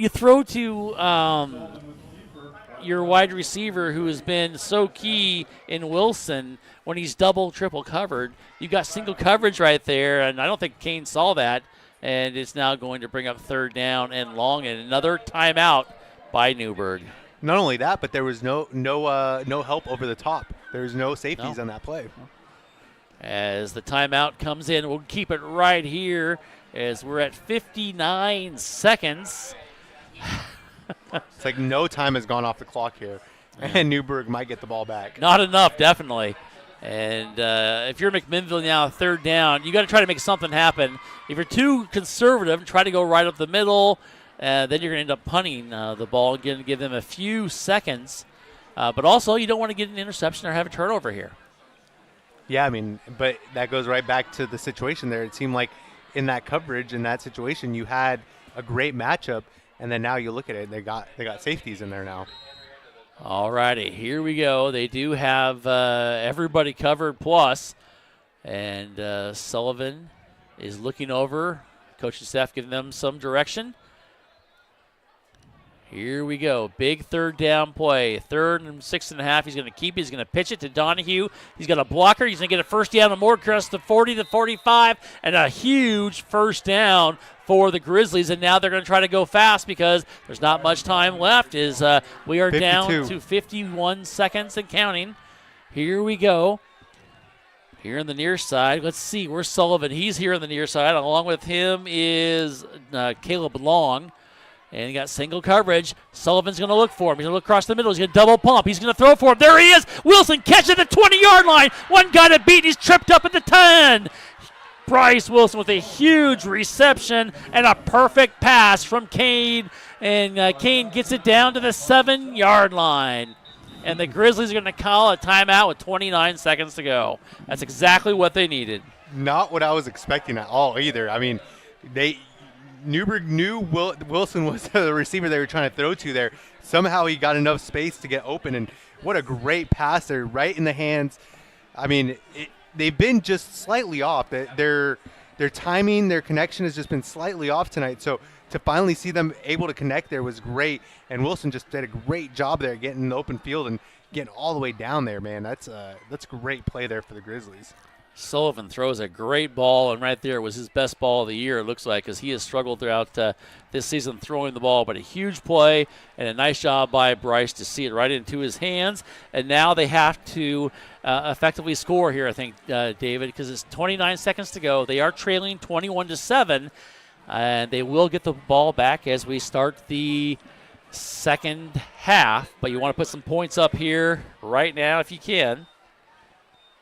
Yeah, it all started with a great run by Donahue, though. Let's not overlook that. No, Donahue was a big first down. That's what they needed. 14 yards is what he got. He's back in the backfield once again. Here we go. Sullivan. He's going to hand it off to Donahue. He's going to throw. He's going to look. He's going to be flushed out. Now he's going to flush the other way. He's just got a high step. Some people, nothing there. Holds on to the ball, but he's going to be dropped down for a sack back at the 10-yard line. And another timeout is going to be called by the Grizzlies. Nothing there. And Newberg had that one flushed out right at the beginning. Yeah, I mean, and they still have quite a bit of time here with 23 seconds. It's not an eternity, but it's enough time here to make something happen. They can still run the ball. They set up a great run there with Donahue earlier. The pass game is a little sketchy, but now you got a little bit of time, but also you got to watch out because they've tried to run the ball, and I think Newberg's saying, "Hey, we're going to stop throwing. We're going to make you throw it," and they have. And except for that one pass to Wilson, they effectively stopped that as well. Yeah, no, I mean that one play to Wilson was really the one of the few times we've seen him with single coverage on him. All righty, let's see what they decide to do now. Wouldn't be surprised if they don't throw the tight end very often. Wouldn't be a bad time to do that now. Also, maybe see Donahue come out of the backfield. As we come up here, Donahue is in the backfield. Carnahan is back there with him, it looks like. Or is he going to roll over to the slot position? He's going to go over to the right side. Here we go. Second down and goal. They're going to hand it off, or they're going to throw it to the left side. Get double pump, throws across the middle, and it is going to be incomplete. There should be a flag flying in there as Long was just jumped on. And I think that was almost a design play to get that penalty, but no flag comes out, and going to be third down now. Yeah, it was a little surprising, but on the same note, I would be surprised if the ref would have given him the call there. It's really... Well, it's a crossing pattern there in the middle, and the guy was all over him, but no call there. But I think it's almost a design play to get that call. It's going to be third down now. Let's see what McMinnville tries to do as we come up with 19 seconds. Grizzlies trail 21-7. They are threatening. Ball is placed at the 10-yard line. Sullivan calling out the plays. Here he goes. He's going to do a high snap. He had to tip it, and the ball goes down and is picked up, and it's going to be recovered by somebody not wearing a white jersey. Looks like the Tigers come up with it. Another high snap that he's going to jump up and tip the ball, which we've seen so many times, and it cost him once again. Yeah, and Newberg was in the backfield so quickly that there was not a McMinnville guy in sight there to recover that ball. But yeah, no, I mean, it's unfortunate there because the Grizzlies had 4 chances here with a short field to try to score, and just not the best way to finish this half off. Well, if you're Newberg, 10 seconds to go, I wouldn't be surprised if they tried just to kneel it down and to go in at halftime with a 14-point lead, because even with the 2 turnovers by the Tigers, it's been all Tigers this first half. Yeah, I mean, even there in that play where the snap wasn't the best, it was the biggest part of that snap was the fact that the Tigers were able to get in the backfield and put a helmet onto that ball and dislodge it. Yeah, of course, the high snap discombobulates everything and trying to make it happen. It's like they will get into just a quick kneel-down formation with 10 seconds to go, and they'll be happy with a 21-7 lead going into the second half here at halftime. And, David, your thoughts on the first half as really the Grizzlies were in it, but they made some mistakes towards the end. Yeah, and more importantly, there's been opportunities for them throughout this whole game where Newberg has given them chances, whether it was a turnover, a penalty that's given them good field position. There's been plenty of opportunities here, but the Grizzlies just not able to convert here late in that quarter there with a chance to bring it in within a score. Yeah, that would have been huge, especially when you get the ball to start the second half. And then you could have tied this ball game. Yeah. So, I mean, still definitely this game's not over by any means. However, it just makes it a little bit more difficult as you're going to get the ball the first half. You need to get some points on there. But this Newberg team has shown me some pretty good work on the defensive side with their speed. And then offensively, they've had to come up with some big plays, too. They got some playmakers. Yeah, definitely. And I mean, especially on the offensive side, you see them break open plays for 20, 15 yards, and it hasn't been that hard for them. They've been able to do it pretty consistently here outside of a couple unfortunate turnovers and penalties. The offense has been pretty dominant here so far. All righty. Our score at halftime, Newberg 21, McMinnville 7. You're listening to us here on AM 1260 KLYC McMinnville, and also watching us here on YamhillToday.com. Don't go away. We've got more. We've got a great halftime show for you right after this. Here's a message from Willamette Valley Medical Center. Meeting the needs of not only our team, but our community with kindness and compassion and understanding. We have those moments every day. I think that's probably the coolest part of what I get to do. Treating people with kindness is such an important thing to our hospital.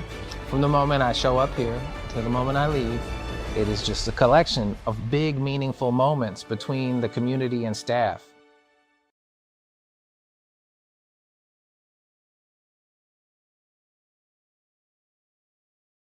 Are you looking to spend less and get more on your next vehicle? At Chuck Colvin Ford Nissan, they've got you covered. As McMinnville's premier Ford and Nissan dealership, they offer a wide selection of new and used cars, trucks, and SUVs, all in a stress-free, customer-first environment. Their motto, big enough to serve you, small enough to care, means you'll enjoy the convenience of a large dealership with the personal touch of a local business. Visit Chuck Colvin Ford Nissan at McMinnville today or call 503-376-9650. Chuck Colvin Ford Nissan. Andrew Physical Therapy, Orthopedic and Sports Rehab wants to see you make a full and quick recovery so that you can get back into life and the things that you like to do.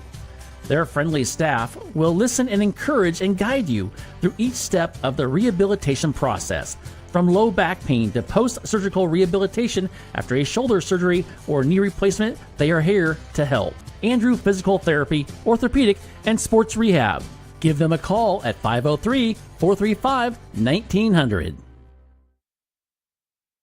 As we come back here, Brian Erickson along with David Manriquez. David, first half, where the Grizzlies now trail 21-7. Still have a whole half of football left as we're here on this great homecoming night, and great crowd over on the far side, traveling the short distance on the bypass to come over here.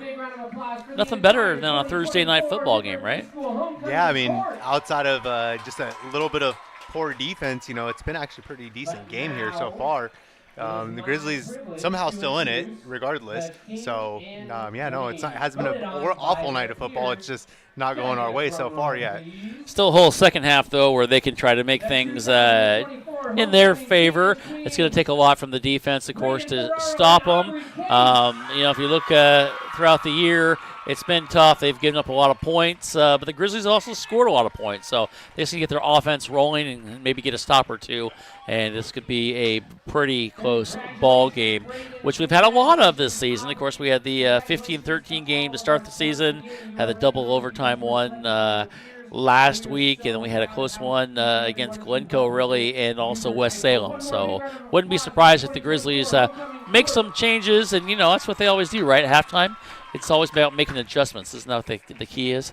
Yeah, and I mean, especially if you can get Donahue going, which has just been completely absent in this game, and that hasn't been the case for most of the season. Most of the year, he's been able to play pretty good ball, and he's actually been one of the key playmakers for this team. So let's see if they can help establish him a little bit and get him going. It is homecoming night here tonight as they've crowned their king and queen and everything else, making that happen. It's like our third homecoming of the season. It's always kind of fun and always fun to see them out there having a good time. And hopefully we'll continue to have a good time here in the second half as the Grizzlies do trail, though, 21-7. Just a reminder that we do have couple big games coming up. You've got the Oregon State Beavers. They are taking on the University of Nevada Reno Wolfpack tomorrow. That should be an interesting game. I keep saying tomorrow. It's Saturday. It's Thursday, Brian. Thursday. They take it on Saturday, and that'll be 4:30 kickoff, and that'll be a game that we can hear right here on AM 1260 KLYC McMinnville at 2:30 with the pregame show. Yeah, I mean, I just think you're looking forward to the fact that it's October 12th, the biggest day in high school football in a long time. So, yeah, I mean, that's just going to be the big weekend, big game. It's funny. They did I can't remember who did it, but they did it. They showed that October 12th is the day that is like the most popular day of the year to get married this year. I saw a comment where someone said, I'd skip my own wedding. I said you that. Oh, yeah, you're the one that said that. You took my thunder. If my wedding were on the Ohio State-Oregon day, I'm skipping my wedding for that to go to that game. My wife is a wedding planner, and she said, if your soon-to-be wife, fiance, schedules it on the 12th and she knows you're a big football fan, that's not a good matchup. No. And you might as well just call it off from there. Yeah, I think you're right. I think I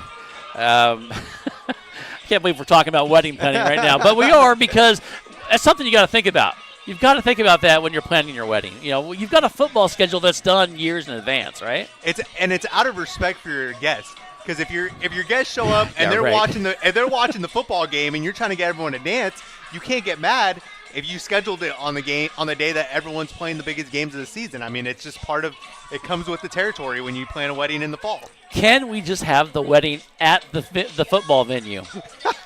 I mean, how cool would that be? We go to a football game, get married. If it's the right match, yes, I think. How about we just go to the football game? All right. We have the Newberg High School cheerleaders doing a routine out there as we are here at homecoming. Brian and David here. We'll talk more about this game here. Our score is 21-7. We can't be remiss, though, is what are your thoughts on the Oregon-Ohio State game? Who do you think is going to win that one? I don't even want to predict that one just because I'm a curse right now. And if I pick say Ohio State then. Ohio State, then they're going to hang like 60 on us. Should be fun. How about the Oregon State game then? What do you think about Oregon State and Wolfpack? I think Oregon State's favored by 3.5 there. I don't even know after last weekend, after seeing Oregon State get in a straight dogfight. Yeah. I don't even know what to think about that anymore. I'll have to take a look at what Vegas is guessing because, like I told you earlier, they said Vegas 3.5. is pretty close, they said 3.5. Which, I mean, they probably saw the first quarter of that Beaver game as well. Oh, well. All right. You've got the Newberg dance team out there as well as we are here on a great Thursday night here. Beautiful night, 70 degrees. Can't ask for a better night here.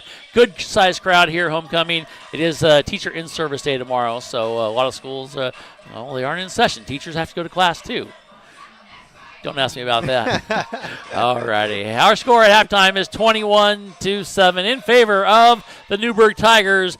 Grizzlies have some work to do. Don't go away. We've got more of the halftime show coming up here on AM 1260 and YamhillToday.com.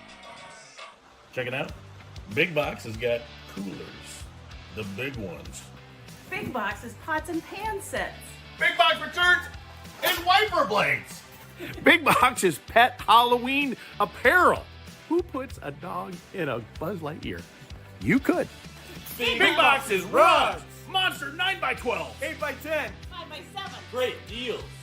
We're open every Saturday and Sunday, 9 to 5. We are located right across the street from the Yamhill County Fairgrounds.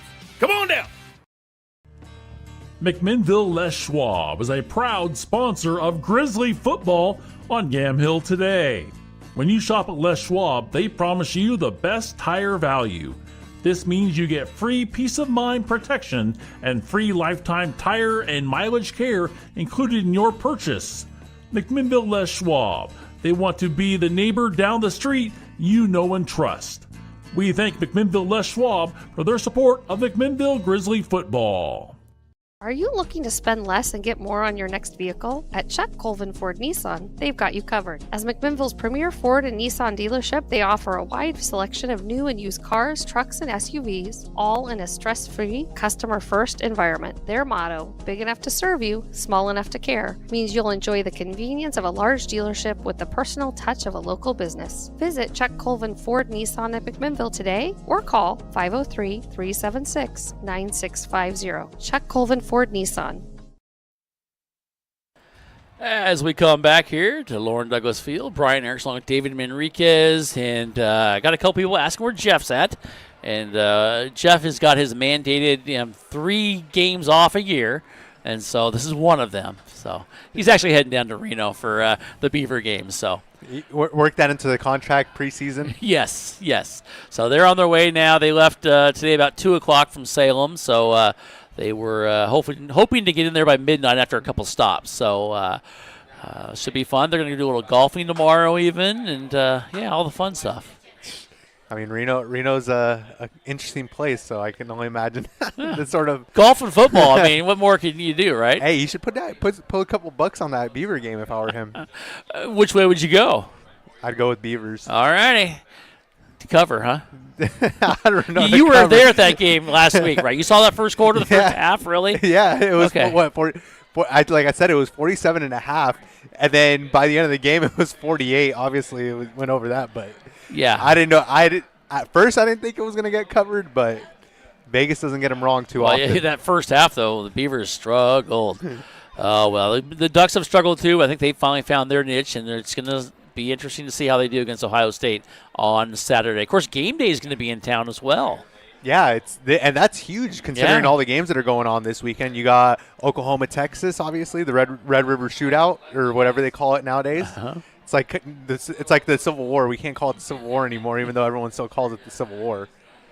That is true. So big games. Your thoughts on that? Oh, I just got an update from the crew traveling down. They're in California, about an hour and a half from Susanville. So they are cruising. They are cruising. They're trying to make it there by midnight. I think they're going to do it. Hey, if they get there by midnight, the party's still popping out in Reno. So. You've met Jeff, right? Yeah. Just saying, Jeff. Sorry. Partying might be sleeping in certain people's eyes, He is old. So a little bit. Yeah. Hey, now, careful. All righty. Hey, lots of fun going here. We are still here at halftime. Our score is 21-7, and now I think if you're McMinnville, what do you expect to do? I mean, what do you hope to do, I should say? I mean, you had some turnovers, you had some mistakes, but also you just need to get your offense running, I think. Yeah, and that's really been the weird thing is Donahue has been absent in the context of not picking up those big chunks of yardage. He had a good run there at the end. If you can somehow establish him, I think you can kind of get that game going. Right. Do you think that's a possibility, though? I mean, really, they've struggled to do a few things in there. Yeah, it's really been what has been the strength for the Grizzlies this season has been that front line. But for Newberg has done a great job at disrupting that front line today and getting back there and making plays before Donahue can even get those legs moving. That is true. And then the offense, if they can get that going, then the defense, 21 points with 2 turnovers, 1 deep in the end zone. Really, this defense held them pretty good to me. Really, 14 points, if all intents and purposes. Yeah, for the total yardage that's been given up tonight, to only have 21 points up on the board there, that's not a bad situation for the Grizzlies. So Grizzlies defense will feed off of that offense if that offense can get going. I mean, we've seen it happen throughout the season.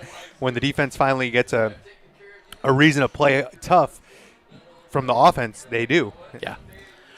We're about 6.5 minutes from getting back to the second half, and the crew is they're listening, they're watching, they're checking in. They said Jeff is driving now. He's not sleeping. He doesn't have to sleep because apparently somebody fell asleep last year on the way to San Jose. We went. Hopefully it wasn't during the drive. Hopefully it wasn't the driver. It wasn't the driver. It was me, actually. I had a nice nap. I got like 3.5 hours, I think. I had some friends that went down to Vegas one time, and they were supposed to be taking turns driving. Yeah. One of them may have gone a little bit too hard and slept the whole way back and didn't wake up until they got home. So I hope that's not Jeff here this weekend. No, I don't think so. I think that might be me. So as I'll be coming in there on Saturday. So should be fun. Hopefully they have a good trip down there. They're going to have a good day of golf, and hopefully we have a great time at Oregon State game, which, of course, you can hear here on AM 1260 KLYC, and it should be fun to see. Here's an update from the WNBA. The Liberty lost in overtime to the Minnesota Lynx. Wow. So that's a big upset. In, Liberty were doing great this year. Still a long series, though. It's only game one of it, Yeah. so it should be fun. The finals. A lot of things going on. So you got baseball, basketball, football. Baseball's been so exciting. It is always a fun time of year this October, and so we got a great game here, 21-7. Be a lot more fun if the Grizzlies put some points on early in the second half. We'll find out, though. Don't go away. We've got more of the halftime show coming up here on AM 1260 KLYC and YamhillToday.com. Andrew Physical Therapy, Orthopedic and Sports Rehab wants to see you make a full and quick recovery so that you can get back into life and the things that you like to do. Their friendly staff will listen and encourage and guide you through each step of the rehabilitation process. From low back pain to post-surgical rehabilitation after a shoulder surgery or knee replacement, they are here to help. Andrew Physical Therapy, Orthopedic and Sports Rehab. Give them a call at 503-435-1900. Are you looking to spend less and get more on your next vehicle? At Chuck Colvin Ford Nissan, they've got you covered. As McMinnville's premier Ford and Nissan dealership, they offer a wide selection of new and used cars, trucks, and SUVs, all in a stress-free, customer-first environment. Their motto, big enough to serve you, small enough to care, means you'll enjoy the convenience of a large dealership with the personal touch of a local business. Visit Chuck Colvin Ford Nissan at McMinnville today or call 503-376-9650. Chuck Colvin Ford Nissan. Meeting the needs of not only our team, but our community with kindness and compassion and understanding. We have those moments every day. I think that's probably the coolest part of what I get to do. Treating people with kindness is such an important thing to our hospital. From the moment I show up here to the moment I leave, it is just a collection of big, meaningful moments between the community and staff. That was a message from Willamette Valley Medical Center. As we come back here, and we are getting ready for the teams to come back out. There's a good look of the fans for the Newberg Tigers, waiting for them to jump out here. And we're going to see if we can effort some scores from around the state going on. There's quite a few games going on today. Did you see who the guest picker is for the Oregon game, by the way, for game day? I did see her earlier this week, but I don't remember who it is. Caitlin Olsen. Oh, okay. So she's not one of the Olsen twins. That was my little joke, but she actually has been in many different TV shows and movies and everything from Oregon. I believe Tigard area. So kind of cool that they picked her as she'll be the guest picker. I thought it could be a lot of different people. We have no scores coming in from my usual spot. So that's always interesting. They're slacking. Since it's Thursday night, they think they can take the night off. That does throw things a little goofy. We've talked about this. You and I talked about this, too, last time you were on, is how the scores don't come in like they used to, and which is too bad. But here is one place I can maybe get some, and we'll pass those along as we got them right here. We've got Churchill 28, Eugene nothing. And is that going to be the only game we get? Looks like it's going to be the only game I get, David. Wow. Well, there's I mean, there's a decent amount of games going on for the 6A level, but yeah, I mean, it's just too bad though you aren't able to find any online to pass along, because usually we were able to give you some scores, but well, I don't think it's going to happen here tonight as well. But one big thing, football related, girls flag football has been approved as an emerging activity for the state of Oregon. This is like 3 days ago, so that's kind of cool. If you've ever seen girls flag football, that's becoming very popular, and so that is what's going to be on the horizon. Yeah, I mean, what was it? It was Mexico won the championship. I don't know what sort of league it was, but Mexico won the championship, and then they ended up playing all those commercials during the Super Bowl. What was it, a year ago, 2 years ago now? But yeah, no, it's good to see.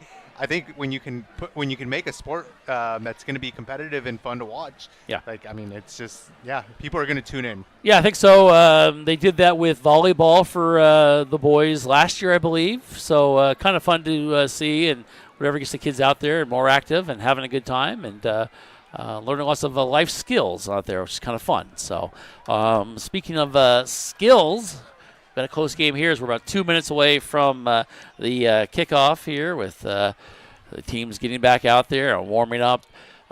Grizzlies going to get the ball to start things off right away. They need to establish their run game. But I think they did open it up a little bit going to the air, and that's something we haven't seen a lot from Sullivan this year. Yeah, but if you can get that run game going, you get the same sort of production you've gotten out of Donahue this season, and you can add a little bit of that pass game in there. You know, this game can turn around quickly for the Grizzlies. Well, let's see as we get ready here. I think both teams are not used to these long half times, as they're both ready to go. It does give us time to admire some of these helmets. I mean, these helmets, the Newberg Tigers, are really cool. That gray with the blue tiger stripe is pretty awesome. Also, that is on their shoulders as well of their uniforms. Pretty neat look. As we get ready for action here, the officials stretching out as well. We have a little bit of time. We'll remind you, tomorrow against Oregon State, we'll be on Saturday. We'll be on the road. I got to figure that one out. They'll be taking on the Wolfpack of University of Nevada, Reno, and that'll be 4:30. And you can hear that here at AM 1260 KLYC. Wanted to thank Dick Mason back at Command Central, keeping us up and running as we get ready to go. And we got to come back here to action. If you're the Grizzly defense, I think also you got to throw in a few more blitzes in there, give them less time, because right now they're just kind of picking the hole, going right at it, and being successful. Yeah, they got to disrupt the timing a little bit, even on the pass. I mean, obviously the run has done well, but even the passes, the ones that they've missed haven't even been that. Like, it's not like they've missed by yards. They've missed by a couple inches, or it's just gone through the receiver's hand. So, right. Luckily for the Grizzlies, they've had passes that have missed, but the quarterback's not missing his targets by a lot. No, they've had some opportunities, and now it's just taking those opportunities and maybe making some points, or getting some scores in here, or maybe not give them some opportunities as well. We've had 2 turnovers from each team, I believe, in the first half. So both teams are going to try to clean it up here as we get ready for second half action, as they are going to kick it off now. And McMinnville will try to come back in this game as they're trailing 21-7. Here is the kick, taken at the 25-yard line. Hit once and hit hard at about the 30 and thrown for a loop there. Let's see. Let's give credit to that. That was Riley Martin with the return. Took a big hit there and was lucky to hold on to the ball, yeah, really. That's all I was about to say. I'm just glad he held on to the ball because he took a huge hit there. You could even hear it. Not too often you hear a crack out up here in a high school game. Now, that's one thing that I think Jeff and I have talked a lot about, is those squib kicks. A lot of teams did that to the Grizzlies for a couple weeks. Last week we didn't see it hardly at all, and then we see one now here tonight by Newberg, but it was defended well for the first time really this season by the Grizzlies. As we come back out here, 1st and 10, ball at the 35-yard line, going from our left to our right. Another bad snap, and Sullivan's going to come up with the ball and can be sacked again. And once again, the snap was the problem. This was high, and it was to the right of Sullivan, and he was just lucky to get a hand on it, as he has on all the bad snaps, but that time he had to just kind of eat it, and then that line just collapsed in on him, and a good job there by this Newberg defense. Yeah, because really what it came down to on that play is Sullivan was more concerned about actually keeping that ball safe and not turning it over again than he was trying to make a play. He didn't even try to make a play on that. Right. He just tried to get that ball under control and make sure that it wasn't turned over again. And, I mean, good on him, but still, it's not a good situation to be in. Here's the handoff. Going to go to Donahue, running around the left side, and he's going to pick up a couple yards as he gets to the 32-yard line. Maybe 2 or 3 there, but at least they got the ball off. Yeah, and it was a good snap that time, but I guarantee you every time Sullivan's thinking about that snap, every time he's going to get the ball snapped to him now, as it's going to bring third down and about 13. Passing situation now for the Grizzlies as Wilson is single coverage here in the near side for McMinnville, as they're coming right up there and guarding him closely. And that's Schneider. They're looking for him. They're going to drop it off. A little screen pass. Nothing there. Not even back to the line of scrimmage, I don't think. And it was caught, but not a good route there by Chase Matlack. And that is going to bring up fourth down for McMinnville just like that. Yeah, and it's just really odd that these Grizzlies keep on losing their footing. They're playing on turf, so it's not like the grass is wet or anything like that. No condensation? No, it's been Okay. dry all day. All right, just checking. Just checking. I don't know. All right, here we go as we've got Santrizos back to receive the punt. He's standing at his own 41-yard line. Here's the snap. It's okay, and they get it off, and a pretty good win over in wobbling kick. Santrizos takes it to the 40, the 45, across the 50, and he gets to the 46, and here comes a flag flying in from the back judge. Late hit? I don't know. It was a pretty quick flag if it was. But they are going to throw it, and they're going to talk about it, and it's going to be legal block to the back against the Tigers. And that's one thing that they have been kind of bit by the penalty bug a little bit, this Tiger team. Tigers do lead 21-7. This is their first possession of the second half. After the penalty, they'll take it back to the 35-yard line. As they come up here now. And they've got one receiver here on the near side and one on the far side. They have run out of this formation all night tonight. They have a guy in motion. They're going to hand off the back. And he's going to go forward, and he's going to pick up a couple yards. Not a huge gain this time. And let's see, they uncover the pile. And coming off the pile is Mackin. And it's going to bring up second down and 8. Yeah, a little bit better situation there for the Grizzlies. They're able to stop that run there pretty quickly. So good start here to this series. That's the one thing is this Grizzly team has given up some long runs on first and second down. See if they can put 2 back-to-back.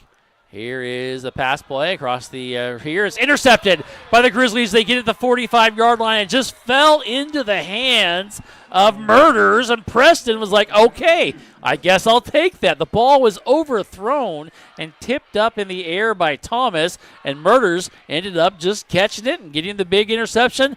Exactly what the Grizzlies needed right there. Yeah, great play there by Preston. He's had a couple big plays this season. Yeah.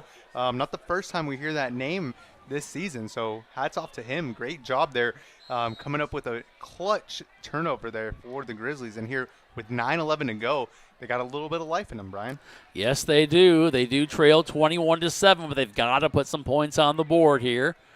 Here we go. Single coverage on the far side, trying to find Wilson. He's here in the slot on the near side.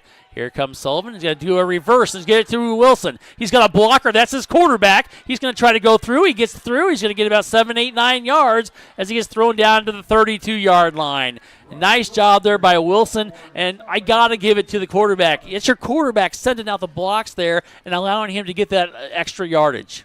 Yeah, not only did they mix it up with the play call there, but you got a great block there. The quarterback did a good job at getting involved there. Sometimes the quarterback will just kind of run around back there acting like he's going to throw a block, but Sullivan did the opposite of that. He ran and found found a player and blocked him. So that's one thing. Ty Tomlin is not afraid to throw in a little razzle-dazzle at any time here. And that one picked up 9 yards. Here we go. Someone's going to drop back. He's going to look. He's going to throw towards the end zone. And then there's a flag. And the pass was intended for Wilson, who's on his stomach in the middle of the field. And there's 2 flags that come flying in there. And that will go against Newberg, and the fans do not like that. Yeah, but it looked like, I mean, I'll take a look here again, but it did look like he did. Oh, yeah, he got, the Newberg defender ran right over him and put him on the ground. You can't catch it that way, right? 8:53 to go in the third quarter, as they're going to sort it out here. I mean, it really comes down to they made up for that call earlier in the end zone where we thought it was a pass interference. Well, I don't know. I don't know if do they think they really keep tallies on that? No, but it's a football. It sure looks like it, though, doesn't it? Football gods, Brian. It's okay. gods. That makes more sense then. Okay, here we go. We got lone receiver here on the near side. Everyone else is bunched up over on the far hash mark. Here we go. He's going to be handed to Donahue, who's going to go on the left side. Breaks 1 tackle, and he is hit hard, but not before he gets inside the 9-yard line. And I thought that was going to be another flag. That's just a big bug flying around out there. And it's going to be a huge gain of 9 yards for the Grizzlies. Yeah, and Donahue running really hard there. Finally broke off a nice run. He's kind of struggled all night, but finally when it matters, he's starting to break them off here. So, see if the Grizzlies can keep up this momentum with 8:39 to go, Brian. Here comes Long here on the near side. Wilson over on the far side for McMinnville. Got one guy in the slot. Now he's going to be in motion. And here is the handoff to Donahue. He's going to try to go around the left side. He's going to go through the 5. He flies down near the 1-yard line, and they're going to put him in. The Grizzlies are saying he's scored. The official says, no, he's down. No, they're going to mark him back at the 1 or 2-yard line. That was a tough one there. And it's going to be short, and it's going to bring up 2nd and goal from the 2. Just inside the 2 where they marked it. As they pick up the pylon and put it back up there. You put the pylon down, looks a lot closer. Maybe 2nd and 1. Yeah, no, it looked like his hand touched out of bounds there as he flown through the air. He didn't get it. And he did get a first down, though. He did get a first down. So make it 1st and goal. And I think you reward Donahue for this strong effort here on this drive as he is in the backfield along with Carnahan. Here we go. And we got the handoff to Donahue, and he's going to be flung forward. He's going to stay with it. He's going to get into the end zone. Touchdown, Grizzlies. The tackle was there, and he tried to throw him backwards, but Donahue kept his feet moving and kept going forward. Got the yard. Yeah, that was an incredible run there. He just would not go down, and he got wrapped up really early in the backfield there and somehow stayed on his feet and continued running. What a great play there by Donahue as he puts on the points. And just to keep his legs moving and have the presence of mind to do it where you're throwing backwards as well. Yeah, and that is not easy to stay up on your feet, much less when you're getting thrown by a strong defensive player. As they come on to kick the extra point, the kick is up and the kick is good. Well, the Grizzlies did what they had to do. They came up with a big turnover, and they have cut into the lead. It is now 21-7. Still the Tigers lead over the Grizzlies. Don't go away. You're watching Grizzly football here on AM 1260 KLYC and YamhillToday.com.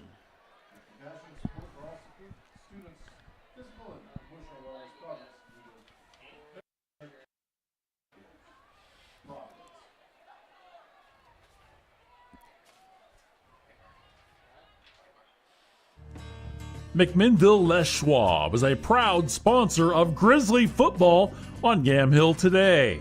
When you shop at Les Schwab, they promise you the best tire value. This means you get free peace of mind protection and free lifetime tire and mileage care included in your purchase. McMinnville Les Schwab. They want to be the neighbor down the street you know and trust. We thank McMinnville Les Schwab for their support of McMinnville Grizzly football. As we come back here, Brian Erickson along Dave Manriquez. And David, they did exactly what they needed to do, and now they get on to kick. And here is Wilson's kick, and it's going to go deep, and it's going to be picked up at the 2-yard line. Goes across the 10, 20, 25, and still on his feet, getting to the 35-yard line. And a nice run back there by Colin Wuchik. And that's where they'll start here. And now you're going to ask the defense to come up with another big stop here. And that's going to give us some momentum when they come up with a big interception like that. Yeah, I mean, it's just kind of falling into place here, kind of the way we said, is they needed to come up with the defensive stop. They needed to establish a run with Donahue, and those are all the things that kind of have come into play. Those have been the key to their success most of the season, so it's just good to see that they've gotten back to some of those things. And obviously, Newberg's going to try to stop that, and they've done a great job at doing it tonight, but finally McMinnville was able to establish some of those plays. All righty, as they come on here, we've got flags flying in. All righty, as they're going to talk about that. Got a couple people who want to say hello and want to say hello, Mother, saying hi to both of us. Norm's out there saying hi. Ruth, hello to you as well. And Rob and Sue, watching from Sisters, good to see. And a couple other people out there. So thanks for watching us here on YamhillToday.com. As we come back to action here after the penalty is going to be marked off against the Tigers, it's going to be 1st and 15. Here we go. 2 receivers here on the near side for the Tigers. And he's going to throw it. He's going to look here on the near side. Out to the center. He's going to be flushed out. And Stellans is going to go to the right side. He's going to try to get something. Oh. And he just runs over a guy. And he's going to get a huge pickup of 5 yards because he should have been taken down way back in the backfield. But then he just kind of laid his head down. Sellner ran over Grizzly and comes up with a gain of about 6 yards. He sent that Grizzly back about 5 yards on that play. It's going to bring a 2nd down now and 9. We come back to action. 2 receivers here on the near side. 1 back in the backfield. And here we go. David, you're going to miss this as we come back here. There's a fly sweep, and it's going to go and tripped up. Good job there defensively by McMinnville as a late flag comes flying on. Drew Bison tripped up the back in the backfield, and then a flag comes in from the back judge. And let's see what they decide to call here. And that's a huge one, David, because that was a nice stop there by Bison. Wow, that was a great play there. Very good play there by Bison to break it up in the backfield. Officials are still talking about this. 1 pointed towards the Newberg side. It's a long discussion. Now they're going to come out and let us know maybe. They're talking to the Grizzlies to see what they want to do. And one of the Tiger players is like, no, come on now. And they're moving way back in their huddle. And they're still having a discussion. Going to pick up the flag over in the 43. It is going to be a legal block to the back against the Tigers. And going to be 2nd down as they move it back. So penalties once again hurting this Tiger team. Yeah, the Grizzlies are happily accepting that penalty there, hoping that they can get some good field position, but they still have to come up with a stop here, Brian. They've given up some huge yardage runs here for the Newberg Tigers, so the Tigers don't have to go to the air to pick up the yardage, but the Grizzlies still have to keep on playing some good defense here. Yes, they do. As you said, 2nd down, and let's give you a time check, is 7:40 and counting. And here we go. Tigers are on the far hash mark, going from our left to our right here. 2 receivers here on the near side. And only single coverage here. It looks like they're going to roll safety over here. And we got 3 guys over here. And here comes Sellner. He's going to drop it off here. Has his big tight end, crossing pattern. He's going to be taken out of bounds. And he's going to pick up a chunk of it. In fact, he's going to pick up about 13 yards as he gets to the 40-yard line. And it's now going to bring up 3rd and let's call it 7 yards. Needs to get to the 47. Yeah, and he picked up a really big chunk there, a little bit even past the original line of scrimmage there. So that was a great play there. It was, and they've done that a couple times here tonight when they needed to get something big. And that was a big pickup here. Now it's going to be 3rd down and 7 As we said, here goes a quick snap. He's going to roll to the right, Sellner now. He's got some pressure. He's going to stop on the line. Now he's come back the other way. More pressure. He's got some open rooms. A block on the back. No call by the official. And now the quarterback is going to run. Going to get a first down on Moore as he's hit into Grizzly territory at the 49-yard line. There was a hit in the back. No call by the official. And that allowed him to get open. And that's going to be a first down for the Tigers. Sellner's legs made that happen there, and he had some blockers and was able to follow him and just kept going around, and just good things happen. You got some speed. Yeah, and to the Grizzlies' credit there, the defender didn't get up trying to signal for a call. He tried to actually track the Newberg offensive player down, so at least they continue to play through that play, recognizing can't always expect that flag, so. Here we go. 1st and 10, and they're going to throw it, and then rolling to the right side and looking over to the center, and Sellner's going to keep it. He's going to fake it. He's going to throw it, and it's going to be incomplete. He tried to throw it to the middle of the field, and I believe he was trying to throw it to Colton Seifert, and it's going to bring up 2nd down and 10. Yeah, I mean, that almost even worked out in the Grizzlies in the context of them actually coming up with some good turnovers throughout this game. Kind of a dangerous place to throw that ball. It'd be nice to come up with one here. They are the Grizzlies are trailing 21-14 here in the 3rd quarter. Newberg has the ball. They are in Grizzly territory at the 49-yard line. Sellner, shotgun formation. He's going to throw it. He's going to throw a screen pass over on the far side. It is caught. Going to be a big pickup of about 7 yards. And that was Clement with the reception, and Clement was taken down by Fanati, and it's going to bring up 3rd down. They didn't give him a good spot. Wow. I thought he was further than that. They're putting him at the 43-yard line. He has to get inside, get to the 39-yard line of the Grizzlies, so it's going to be 3rd and a long 4. Yeah, that was a good play there by the Grizzlies, though. They had good blocking downfield there. If he would have beat that one man there, that was going to be a big gain for the Tigers. So good play there in the open field for the Grizzlies. Keeper by Sellner. No, he didn't fool anybody, and he's going to be taken down by a whole host of Grizzlies.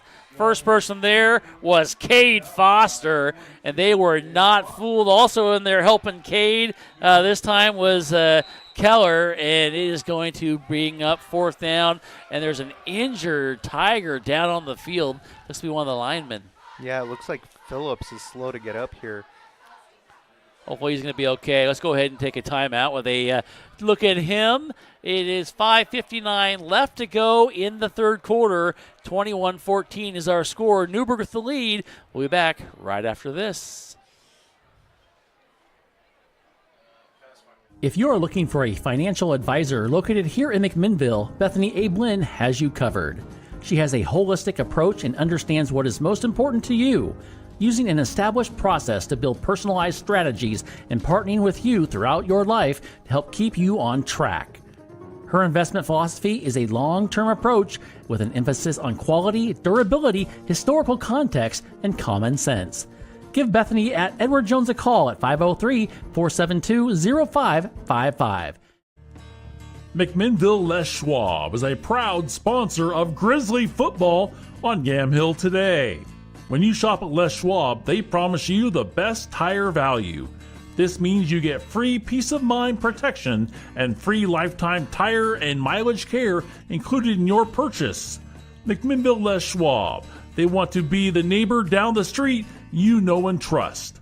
We thank McMinnville Les Schwab for their support of McMinnville Grizzly football.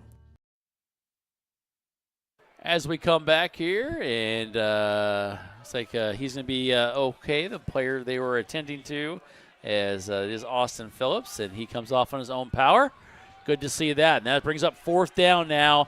And is this the first time they punted, David? I believe so. I think so, yeah. Well, they've had some turnovers, some interceptions, some everything else. So they are going to punt, and that's Cole Thomas on to kick for the Tigers.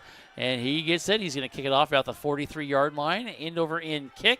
And it's going to bounce and take a Tiger bounce inside the 20 and at the 15-yard line. So nice placement, no return.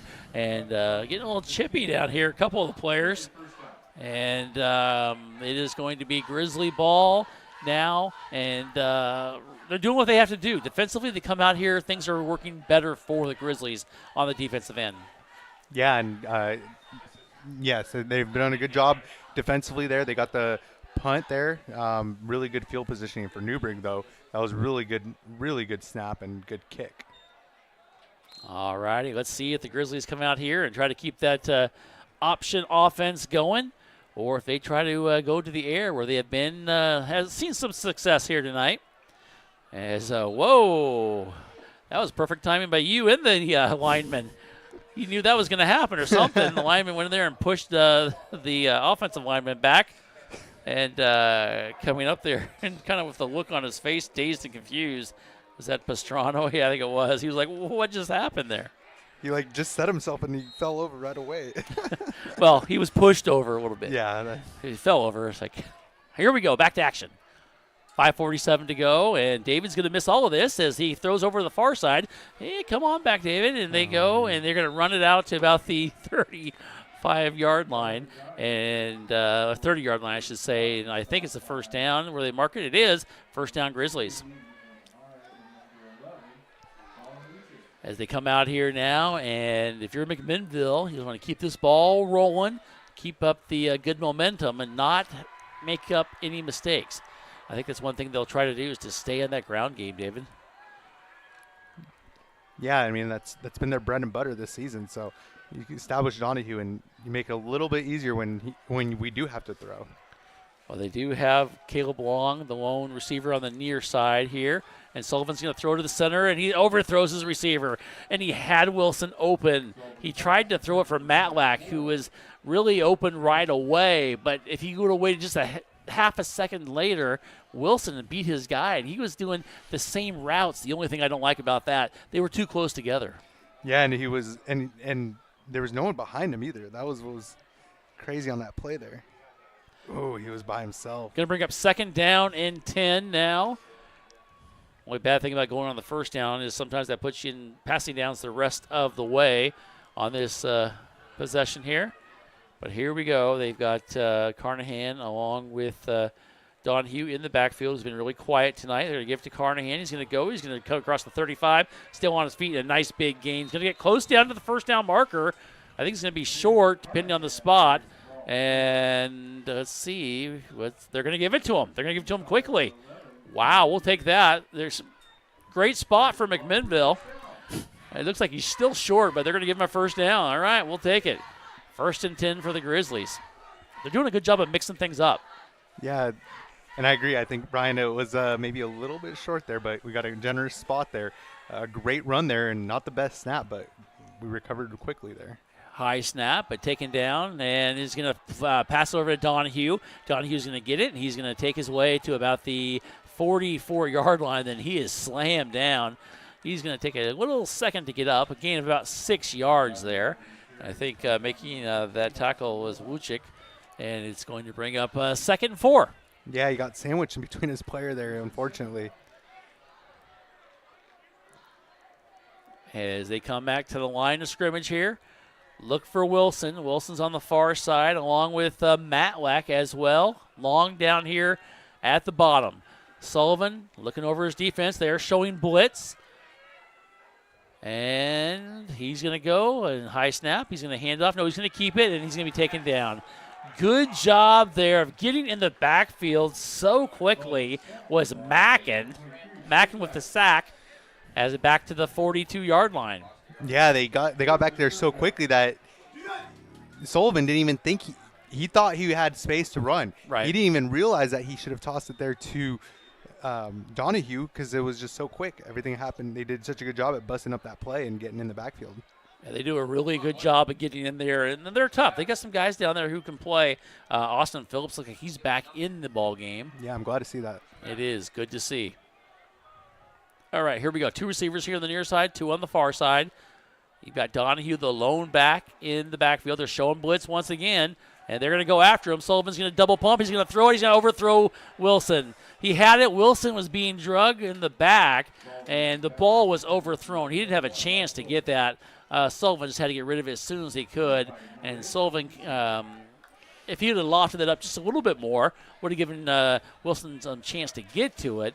But good job defensively by the Tigers, and it's going to bring up 4th down. Yeah, that's what I was about to say. I think the Tigers just did a good job at applying pressure quickly enough there where they disrupted his timing. And now we've got a whistle. And so we'll get you a time check here. The clock's hard to see for us. That's why we haven't done a lot of it. 3:29 to go. It is 21-14. Not sure what that whistle was about, but we got the ball in the right spot now, I think. Here we go. Here is the punt. Standing back at the 28-yard line. Once again, need to have a good snap. They are showing they're going to put some pressure. A little soft snap, but he gets it off. End over end. It's not going to be returned. It's going to take a Grizzly bounce, Tiger bounce, and just kind of roll in the same spot it hit at the 29-yard line, and that's where the Tigers will have it. And here comes a flag late over near the sideline. The head judge throws it in. And it's interesting because you got a Grizzly over here. That's Preston Murders doing some talking here to the sideline. He's still talking a little bit. I guess what the head judge saw. Let's see what they do here. They're going to say a personal foul. That's going to go against Newberg. Not sure what happened here, Dave. Did you see that? No, I was watching. I was looking at the ball downfield, and he was all the way back here, way away from the play. So it's hard to tell exactly what happened. They are moving it all the way back.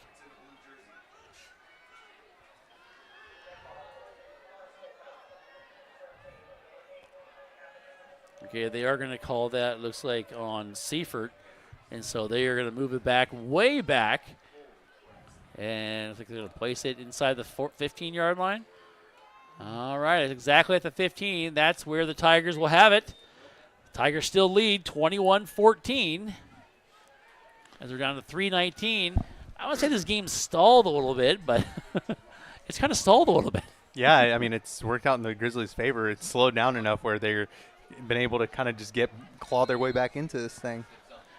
And we got one of the officials throwing a flag over to the sidelines. I'm not sure what he's doing there. And here we go. Here's going to be a double handoff, and it's going to be a pretty good gain, about 5 yards for the Tigers. And they are going to try to get things rolling as it is going to be 2nd and 5 now as the ball is placed at the 20-yard line. And they're trying to figure out their flags now, and you've got one official trying to give his flag to the other official. Then you have a sideline, I don't know if it's official or what, giving his flag to him. And everyone's got a flag out there now, David. I think I need one too. Here we go, 2nd down and 4. Sellner is going to hand it off, and it's going to be taken down the backfield. Good job there defensively. First guy in there to maybe a fumble. Make the tackle was Cade Foster, and then Ocean KLYC Sparks in there, and then there's just the possibility of a fumble. They're going to say it's still Newberg ball. But good job there. Both guys getting back there and making the play and bringing up a big 3rd down play for the Tigers. They could use another turnover here. It would be great. Yeah, there was so much chaos in that tackle there. I couldn't tell exactly what happened, but people got up pointing, so I got excited. You always get excited. That's a good thing. Minute 55 to go in the 3rd quarter. 21-14. Big play of the ball game here. Sellner's under center now for the Tigers. He's going to keep it. He's going to roll to the right side. He's got some blockers. He's going to stop. He's going to look this way. Now he's going to come here. He's back near the 3-yard line. He's dancing around, still on his feet. He's just going to throw it away. Incomplete. And he got lucky he didn't throw it into the hands of a Grizzly. And there's a flag back at the 4-yard line. There's an injured Grizzly on the play. And hopefully he's going to be okay. And they're going to come out and take a look at him. And once again, Sellner just runs around there and tries to make something happen. And he has a couple times here tonight. The minute 34 to go. And they will attend to that injured Grizzly. And we'll go ahead and take a break here. Our score is 21-14. Newberg still in the lead. We've got a big play coming up. Don't go away. You're watching us here on YamHillToday.com and listening to us on AM 1260 KLYC. Check it out. Big Box has got coolers. The big ones. Big Box is pots and pan sets. Big Box returns and wiper blades. Big Box is pet Halloween apparel. Who puts a dog in a Buzz Lightyear? You could. Big Box is rugs. Monster 9x12. 8x10. 5x7. Great deals. We're open every Saturday and Sunday, 9 to 5. We are located right across the street from the Yamhill County Fairgrounds. Come on down. McMinnville Les Schwab is a proud sponsor of Grizzly football on Yamhill today. When you shop at Les Schwab, they promise you the best tire value. This means you get free peace of mind protection and free lifetime tire and mileage care included in your purchase. McMinnville Les Schwab. They want to be the neighbor down the street you know and trust. We thank McMinnville Les Schwab for their support of McMinnville Grizzly football. Well, as we come back here, they do announce it is a personal foul against the Tigers, and the Grizzlies decline it, and so the Tigers will now punt. And here is the snap at about the 5-yard line. Pretty good kick. And it's taking it off the 45, and he's down. And going down to the ground and making sure he had that was Schoof. And it will be, I mean, I'm glad he caught it. That's what you want to do, right? And so the Grizzlies will have it now in good field position at the 45-yard line. And, well, this third quarter has been much different than the first half of the ball game. And as we come here now, if you look for the Grizzlies offense to get things going, they've only scored 14 in here. But they've shown some glimpses this second half, too. Yeah, I'm just glad he didn't get lit up there. Like you said, luckily he just caught it. But, yeah, overall, the defense has stepped up their game quite a bit, done a better job at disrupting what Newberg's trying to do offensively here so far. Here we go. 2 receivers here on the near side. Wilson is one of them. High snap, and they're going to hand off to Carnahan. He breaks a tackle in the backfield, and he's still on his feet and going to get taken down for a loss. Not a good decision there by Sullivan because the linemen are getting in there. I think those blitzing linebackers are there right away, and they're there as soon as he's handing off the ball, and there's nothing you can do about it. Fortunately, I think Carnahan did break one of them off, but really would have been the same result, the loss of 4 yards back at the 49-yard line. Yeah, because even if Sullivan would have kept the ball there, it looked like he had Jackson Robertson right there ready to make the tackle in the open field. So even if he kept the ball, it was not going to end up well. Yeah, so you got to have this offensive line make some stops here because they are just easily blitzing in there almost every time now. They've got 5 guys on the line. Here we go. 2 receivers here on the near side. Maybe some movement by the Grizzlies, no call. Here's a pass to Long, and he's going to catch it. And he may have got back to the line of scrimmage, and they do blow it dead. The original line of scrimmage, I should say, back at the 45 into Tiger territory. This will bring up 3rd down and 10. Yeah, it looked like just a safe throw there. Unfortunately, he wasn't able to get past that first defender, and defender just wrapped him up really quickly there.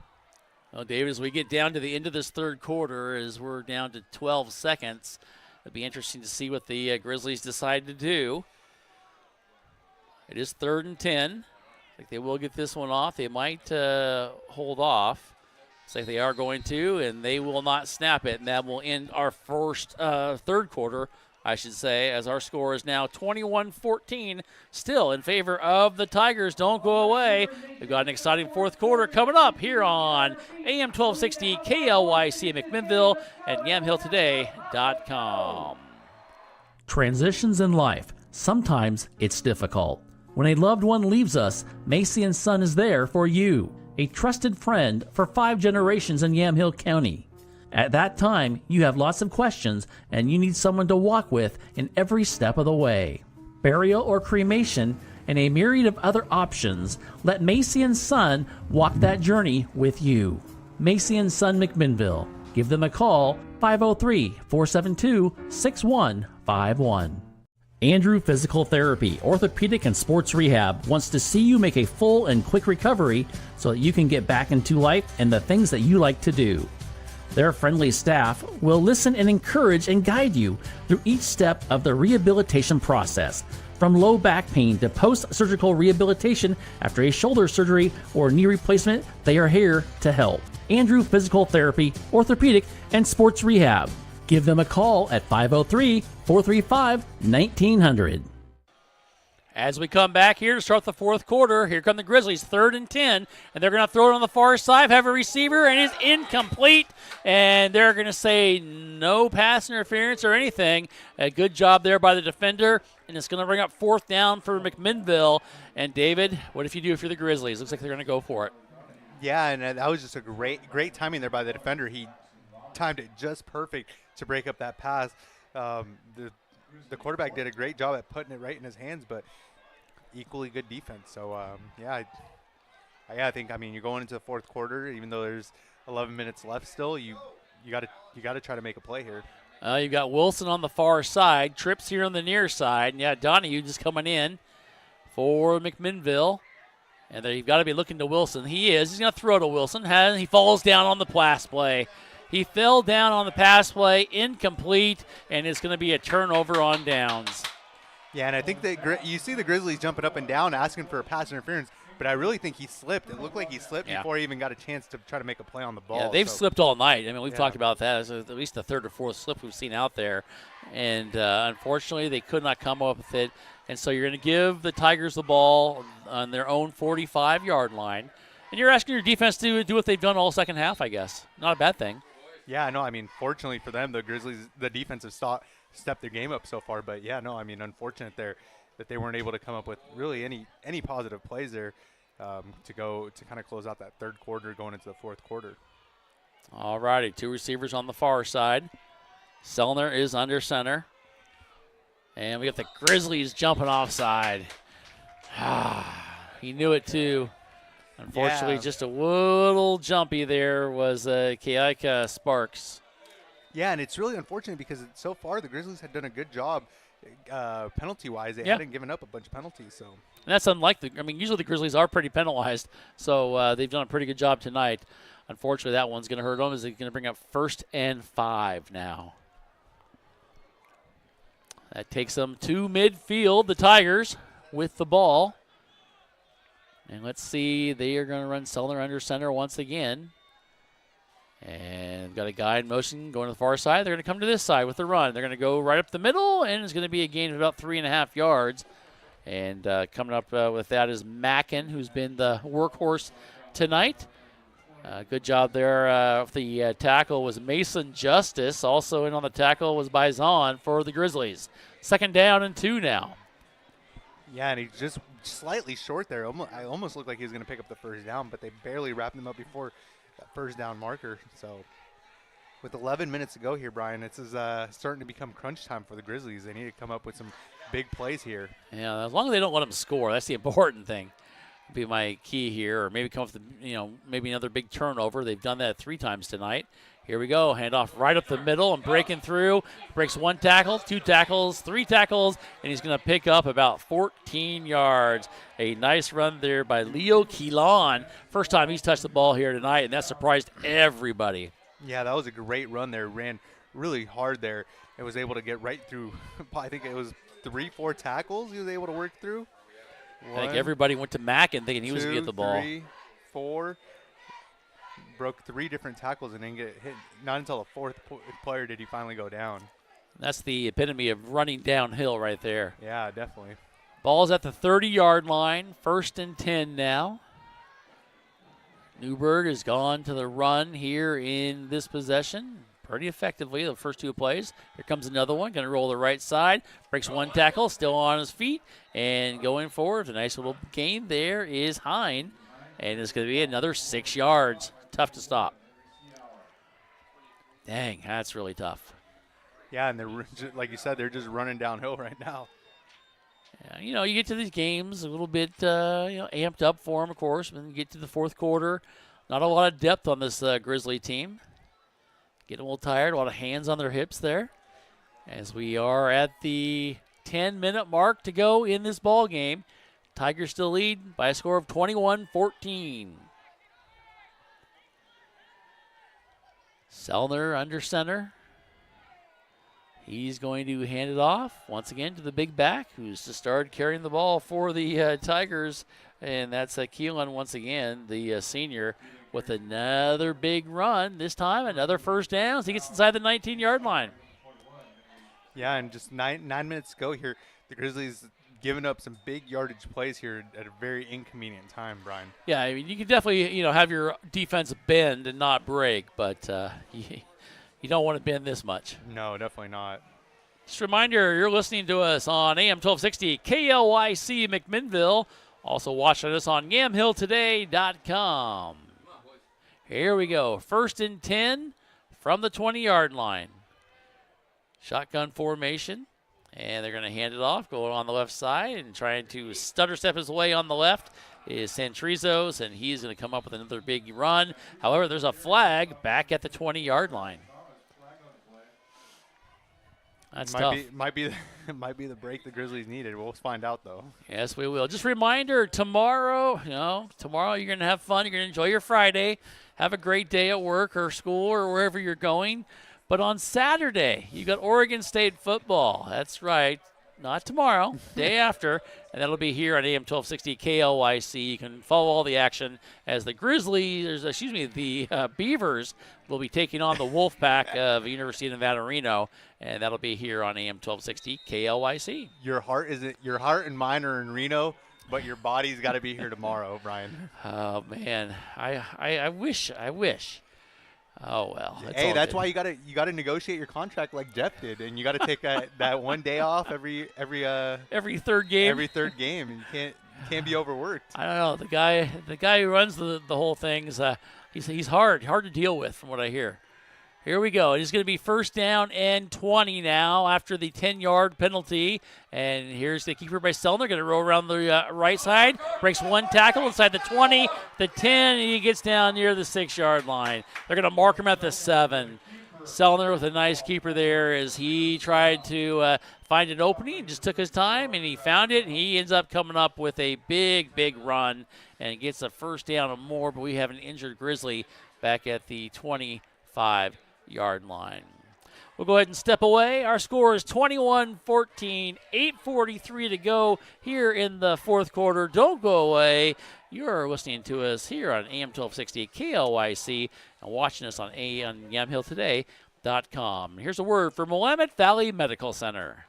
Meeting the needs of not only our team, but our community with kindness and compassion and understanding. We have those moments every day. I think that's probably the coolest part of what I get to do. Treating people with kindness is such an important thing to our hospital. From the moment I show up here to the moment I leave, it is just a collection of big, meaningful moments between the community and staff. Are you looking to spend less and get more on your next vehicle? At Chuck Colvin Ford Nissan, they've got you covered. As McMinnville's premier Ford and Nissan dealership, they offer a wide selection of new and used cars, trucks, and SUVs, all in a stress-free, customer-first environment. Their motto, big enough to serve you, small enough to care, means you'll enjoy the convenience of a large dealership with the personal touch of a local business. Visit Chuck Colvin Ford Nissan at McMinnville today or call 503-376-9650. Chuck Colvin Ford Nissan. Here we go. We come back to action, and here come the Tigers as they've got 1st and goal here. And taking their time. Ball is at the 8-yard line. And Sellner is going to hand it off and go around the right side and almost broke the tackle was Keelan. And he's going to get inside the 5. Let's see if they mark him. Yeah, probably just at the 5, I guess. And it's going to bring up 2nd and goal now. Weird things have happened, but you need your defense to come up with something big right here, I think. Yeah, I mean, it's possible to come up with 2 stops here. The officials are taking their time. They're talking to one of the Grizzlies as we come back here. They're going to take as much time as they can, I think, with 7:35 to go. And 2nd down, they will step up now, survey the defense. 1st and goal from the 5, and it's going to hand off, and a good job defensively coming back there and making a stop. That was a huge play there by Bradley Thompson. Yes, it was. He came back there and made a good stop, and even for a loss there, David. Yeah, not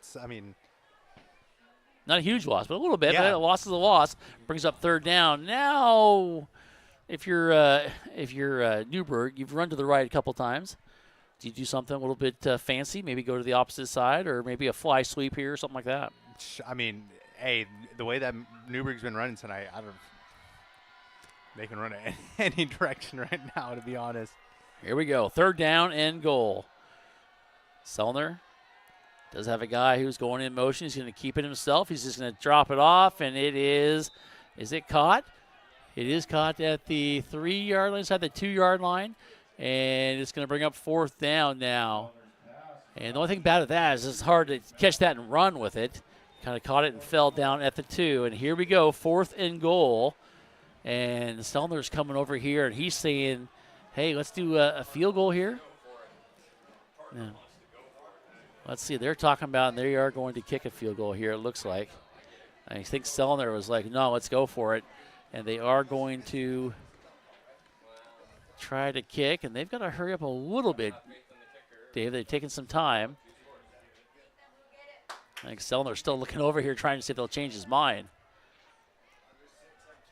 Here we go, 5:48 to go as they are going to kick the field goal here. It's going to be from the 9, so a 19-yard field goal attempt.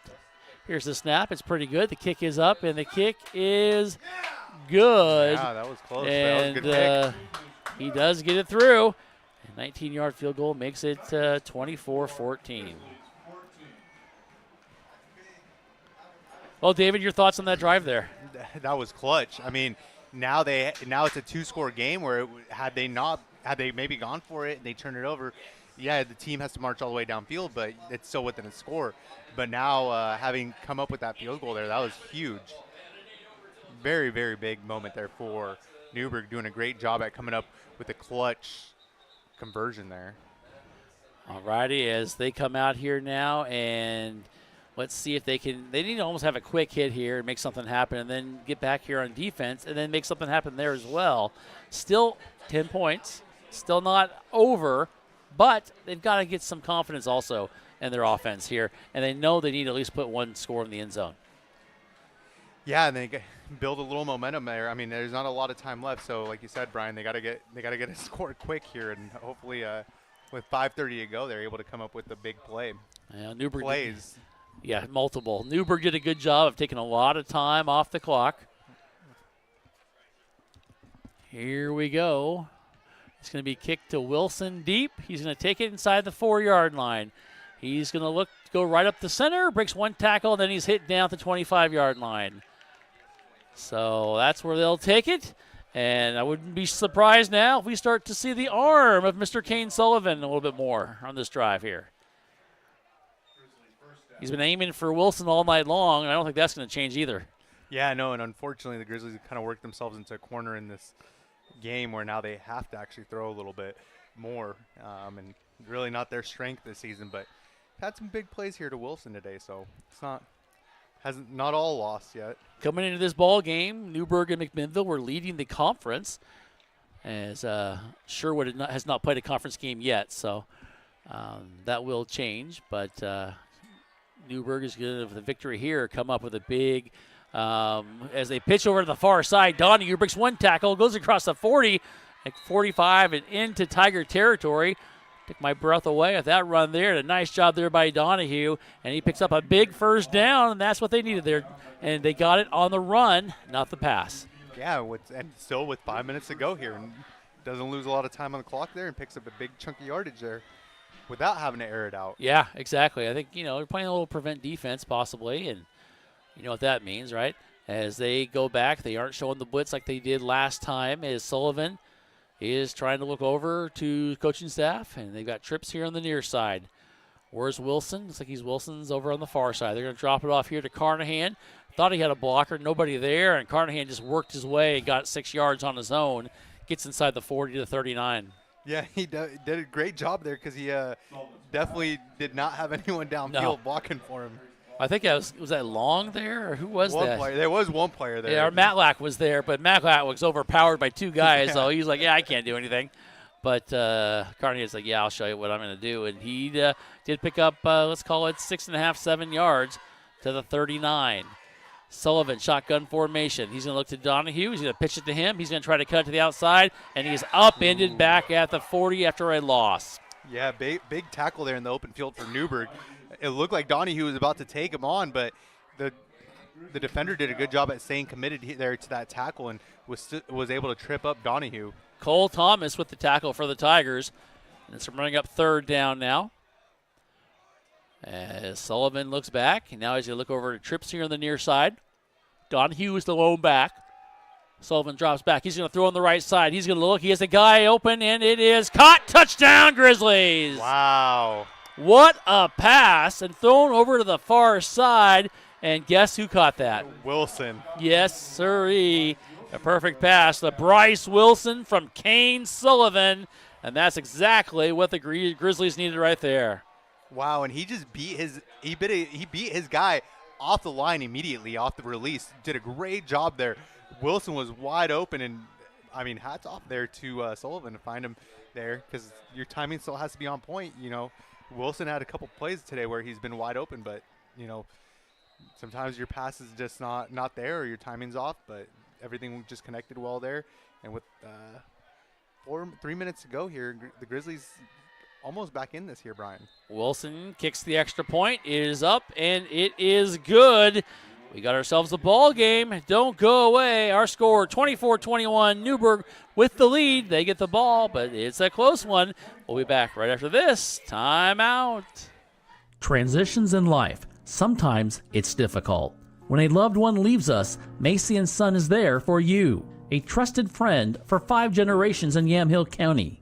At that time, you have lots of questions and you need someone to walk with in every step of the way. Burial or cremation and a myriad of other options, let Macy & Son walk that journey with you. Macy & Son McMinnville. Give them a call, 503-472-6151. If you are looking for a financial advisor located here in McMinnville, Bethany A. Blinn has you covered. She has a holistic approach and understands what is most important to you, using an established process to build personalized strategies and partnering with you throughout your life to help keep you on track. Her investment philosophy is a long-term approach with an emphasis on quality, durability, historical context, and common sense. Give Bethany at Edward Jones a call at 503-472-0555. All righty, as we come back here, the final few minutes of this ball game. In fact, 3:44, 24-21 is our score. Newberg with the lead. The Grizzlies have just came a little bit closer. Here is the kick, and it's going to be let go and go into the end zone. Interesting decision there because it could have gone either way, but it did bounce into the end zone, and Tigers will take it there. And now, David, they have got to run some time off the clock, but there's still a lot of timeouts, too, as well for McMinnville. Yeah, it's been an emotional journey here for the Grizzlies tonight where they look like they're down by 2 scores. They have some bad moments, up, down. Next thing you know, we got Wilson in the end zone, and we're within 3 points. Yeah. Now. I don't even know how it happened. It's been a weird game. I blacked out.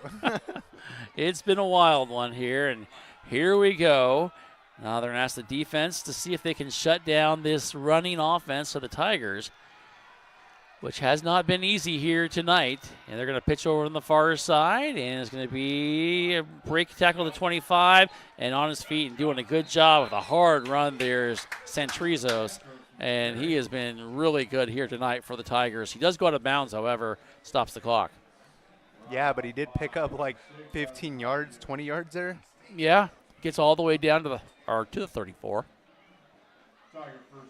So they're going to mark him at the 35, actually. And as we come back here, and Santrizos has been the key. Mackin's been really good as well. And then you look at Selner, too, because they could go. They have like 3 guys they can go to, and there's probably 2 or 3 I'm not even talking about. Mackin in there. Santrizos is in the backfield. Looks like he is back there with Mackin. Selner is going to get under center. Let's see if the Grizzlies try to change up things a little bit defensively. And here comes Selner under center. He's going to hand it off, and Santrizos is going to get it, and he's going to go forward for a couple yards. And with 2:49 to go, the Grizzlies are going to start using their timeouts, David. So this is the possession they're putting all their eggs in the basket for right here. Yeah, and the defense, it all comes down to the defense now. I didn't think at the beginning of the game that was going to be the case to the extent that it is right now, where their next possession is all dependent on what the defense does here, Brian. Well, let's see. As they are talking about, we're going to keep it right here. Just a reminder, tomorrow is Friday, and you got to go to school. See, I did it right this time. And you've got Saturday, and Saturday is going to be Oregon State football, 4:30 kickoff, and all the action on AM 1260 KLYC. That it will be at 2:30 is when that pregame show starts, and Mike Parker and Big Jim Wilson will bring you all that. Yeah, I mean, they're hyping this weekend as being the biggest college football Saturday in the history of college football Saturdays. It's pretty dang close. As we come back to action here, 2nd down and 8 for the Tigers. Tigers are on the 37-yard line. Santrizos is going to get it, sure-handed receiver. He's going to hit in the backfield, breaks a tackle, and gets back to the line of scrimmage, but he does go out of bounds, and they are going to call another timeout with 2:39 to go, and the Grizzlies come up big defensively right there on that stop. Yeah, but big run there because he almost went negative there. Still somehow got back to the line. So, yeah, I mean they're fighting here. All righty, as they are talking about it now, and if you're McMinnville, I think you're going to look for Santrizos to get the ball again for Newberg and try to make that stop. However, you never know. It might be time for Newberg to maybe mix it up a little bit here. Yeah, I mean, and Newberg's, like you said earlier, Brian, Newberg has options. They've had plays where they've kind of mixed it up between the runners, and it's caught the Grizzlies off guard. So they're talking here to the official, and they're going to get ready to come back out here as we have currently 2:39 to go. It is 24-21. Newberg with the lead, Newberg with the ball, big 3rd down and 6. They've got to get to the 45 for a 1st down. Selling their shotgun formation. Here he goes. They're going to throw the ball. They're going to look here the near side. He's got some pressure. He's going to step in. He's going to look. He's going to throw it. He's going to fake it. He's going to get a 1st down. He gets across the 50-yard line, and you can hear the fans in here cheering, even though it's a press box. But there's a flag coming in on the far side, and that could be a problem here for Newberg as the flag comes flying in at the 47-yard line. And it's going to go against Newberg, it looks like. I can't tell if it was a hold or pass or block in the back. It's hard to tell. The official's going to give us the word here. It is a hold against Newberg. And those plays, when they take so long, and it takes so long to develop and things break down, that's when you get a lot of those holdings. And they are going to move it back. Yeah, I'm not going to lie, though. I am a little surprised. I watched the replay there, and it looked like 23 engaged there, but I don't know if he held. But all right, it's going to be take the penalty. 3rd down as we are at 2:28 to go. Ball is at the 38-yard line. Going to be 3rd down and 7 as the clock is going to start here. And surprised McMinnville doesn't take a timeout here, but they might just save that one for the offense here. And now we've got a whistle. And I'm not sure what's going on.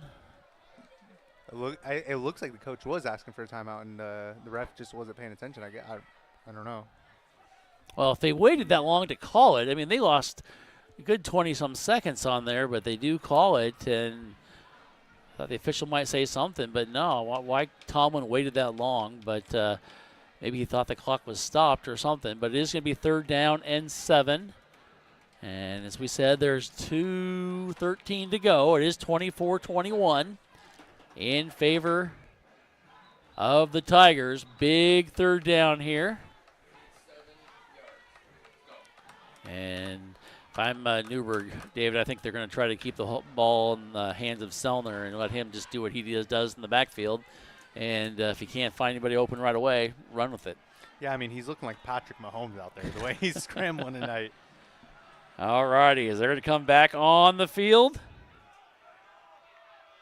And let's see, I'm trying to find There he is in the backfield, Centrizos, and he's a sure-handed running back for him. He's dotting the I as Sellner goes under center here, 3rd and 7. And they're going to fake the handoff. Sellner's going to keep it. He's going to have Centrizos blocking for him. He's going to throw across the center of the field. It is caught, and it's going to get down to the 31-yard line, and it is going to be a first down. And they're going to mark him at the 29 here. No flags on the play, and that was a huge, gutsy play call. Roll out, and that receiver went from the far side, came around, curled in here, and he stopped right before he got into the sideline. Yeah, great play there. Fantastic play by Newberg. Well drawn up, and it was just well executed there by Newberg. That's a tough one here. Clutch play. It is. Gets down to the 29 with 2:08 to go. And the official is talking to the quarterback here. Not sure what they're discussing here as they're going to come up here. And I think Grizzlies only have one timeout left. I think they have none, I think. Yeah, I think they used all 3. Yeah, so if you're Newberg, I think you're just going to run the ball. And here they go under center. Centrizos will probably get it, and it's not going to go to Centrizos. I believe that's going to go, is that Mackin? It is Mackin, and Mackin's going to run through and just pick up a couple yards, but that's all you need to do is make sure you don't lose any yards and make sure you don't lose the ball. Yeah, and I mean, they're almost within scoring position, too, so break one off, they could score as well. Well, I don't think they'll do that. I think they're just going to kneel down. You see the coaches taking off their headphones now. They're just going to get into victory formation because this is what it's going to be here with 1:37 to go. And tough one. Another close ball game for the Grizzlies, and they just couldn't pull it off. Yeah, and I mean, I think it goes all the way back down to that third quarter series. Yeah, it's just tough. It really is, and you had a chance, and if you do that, you change everything, right? Yeah, no, for sure. And they had opportunities tonight too. It wasn't like Newberg dominated the whole game. There was opportunities for the Grizzlies to come up with some plays, but it just was just a little bit too short. Yeah, and that's exactly it. And as they come up there, coach is talking to the quarterback. It is, let's see, 3rd down and call it 7 or 8 yards. We're down to 49 seconds. They might have to run backwards just a little bit, take a little more time off. And they get under center here, and he's going to hold up. And he's going to hand it off. And we're down to 34 seconds. Not sure what's going on there. They're just going to say it's the end of the ball game. They are. And that's a victory for the Tigers as they end up winning by a score of 24-21. Tough one, David, because they were in this ball game and they had a chance. Yeah, I know, and it was a grinded-out game. It was not easy for either side there. It really came down to the final plays of the game, which Grizzlies have been in a lot of games like this season. But yeah, I mean, it's just unfortunate there. The Grizzlies just a little bit short, but Newberg here with a little bit of momentum from the homecoming night, and just a good football game overall, though, Brian. 24-21, final score. Newberg with the victory in the Battle of the Bypass, and they defeat our McMinnville Grizzlies here tonight. And the Tigers, they win their 3rd game in a row, and to get to top that also, they are in first place in the league right now, and they will be taking on Liberty at Liberty next week, and then Sherwood the week after that on Halloween. Grizzlies, after they fall tonight, will be, they're going to be at home's the good thing. Bad thing is they got Sherwood. Yeah.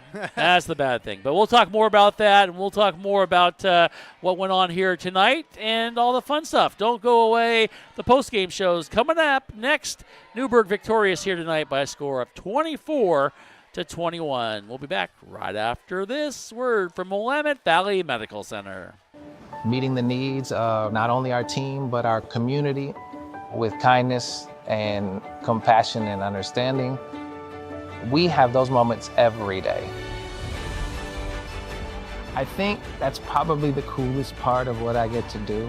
Treating people with kindness is such an important thing to our hospital.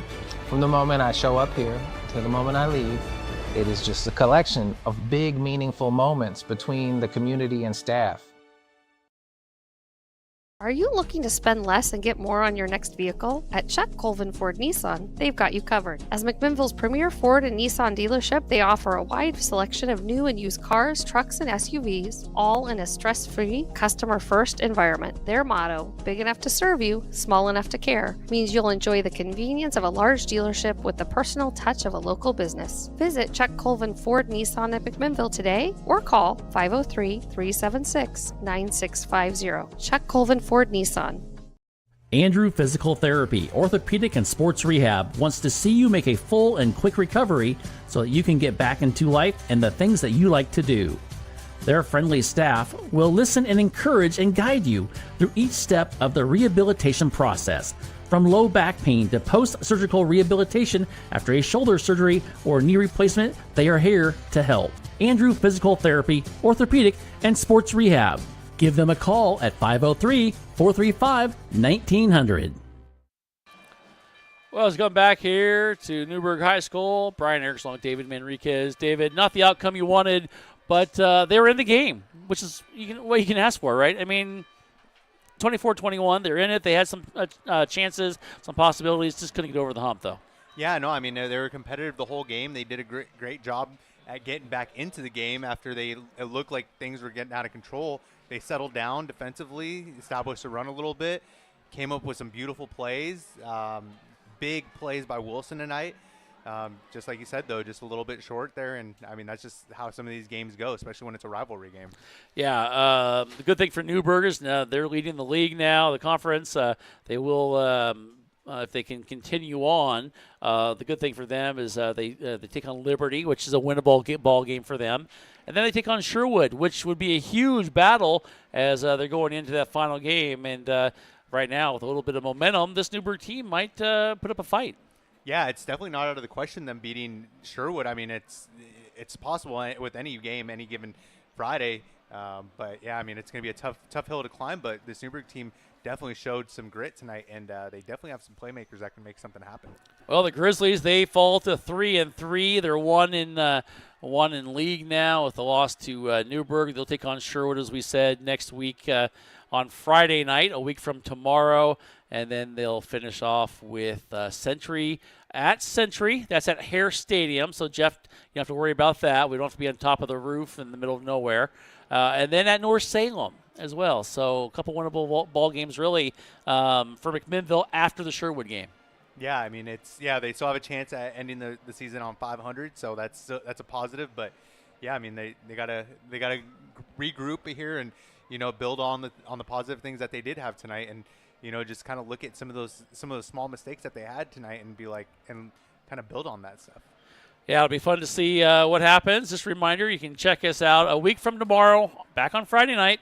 We'll bring you all the action here on yamhilltoday.com and also AM 1260 KLYC. It'll be a 6:45 pregame show, 7 o'clock kickoff. Don't forget, tomorrow we've got Oregon State football, and we've got Saturday.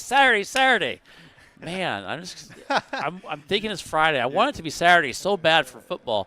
But tomorrow's Friday. Got to go to work and all the other stuff. I think Saturday the Beavers will be taking on UNR, University of Nevada, Reno. Also, you can catch that game here on AM 1260 KLYC on Saturday at 4:30 at the kickoff, 2:30 with the pregame show.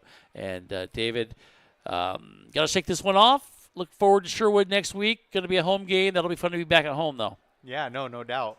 And I'm not sure if I'm going to have to call you to make sure you get to work tomorrow, but yeah. I'm getting up early to watch College Game Day tomorrow morning.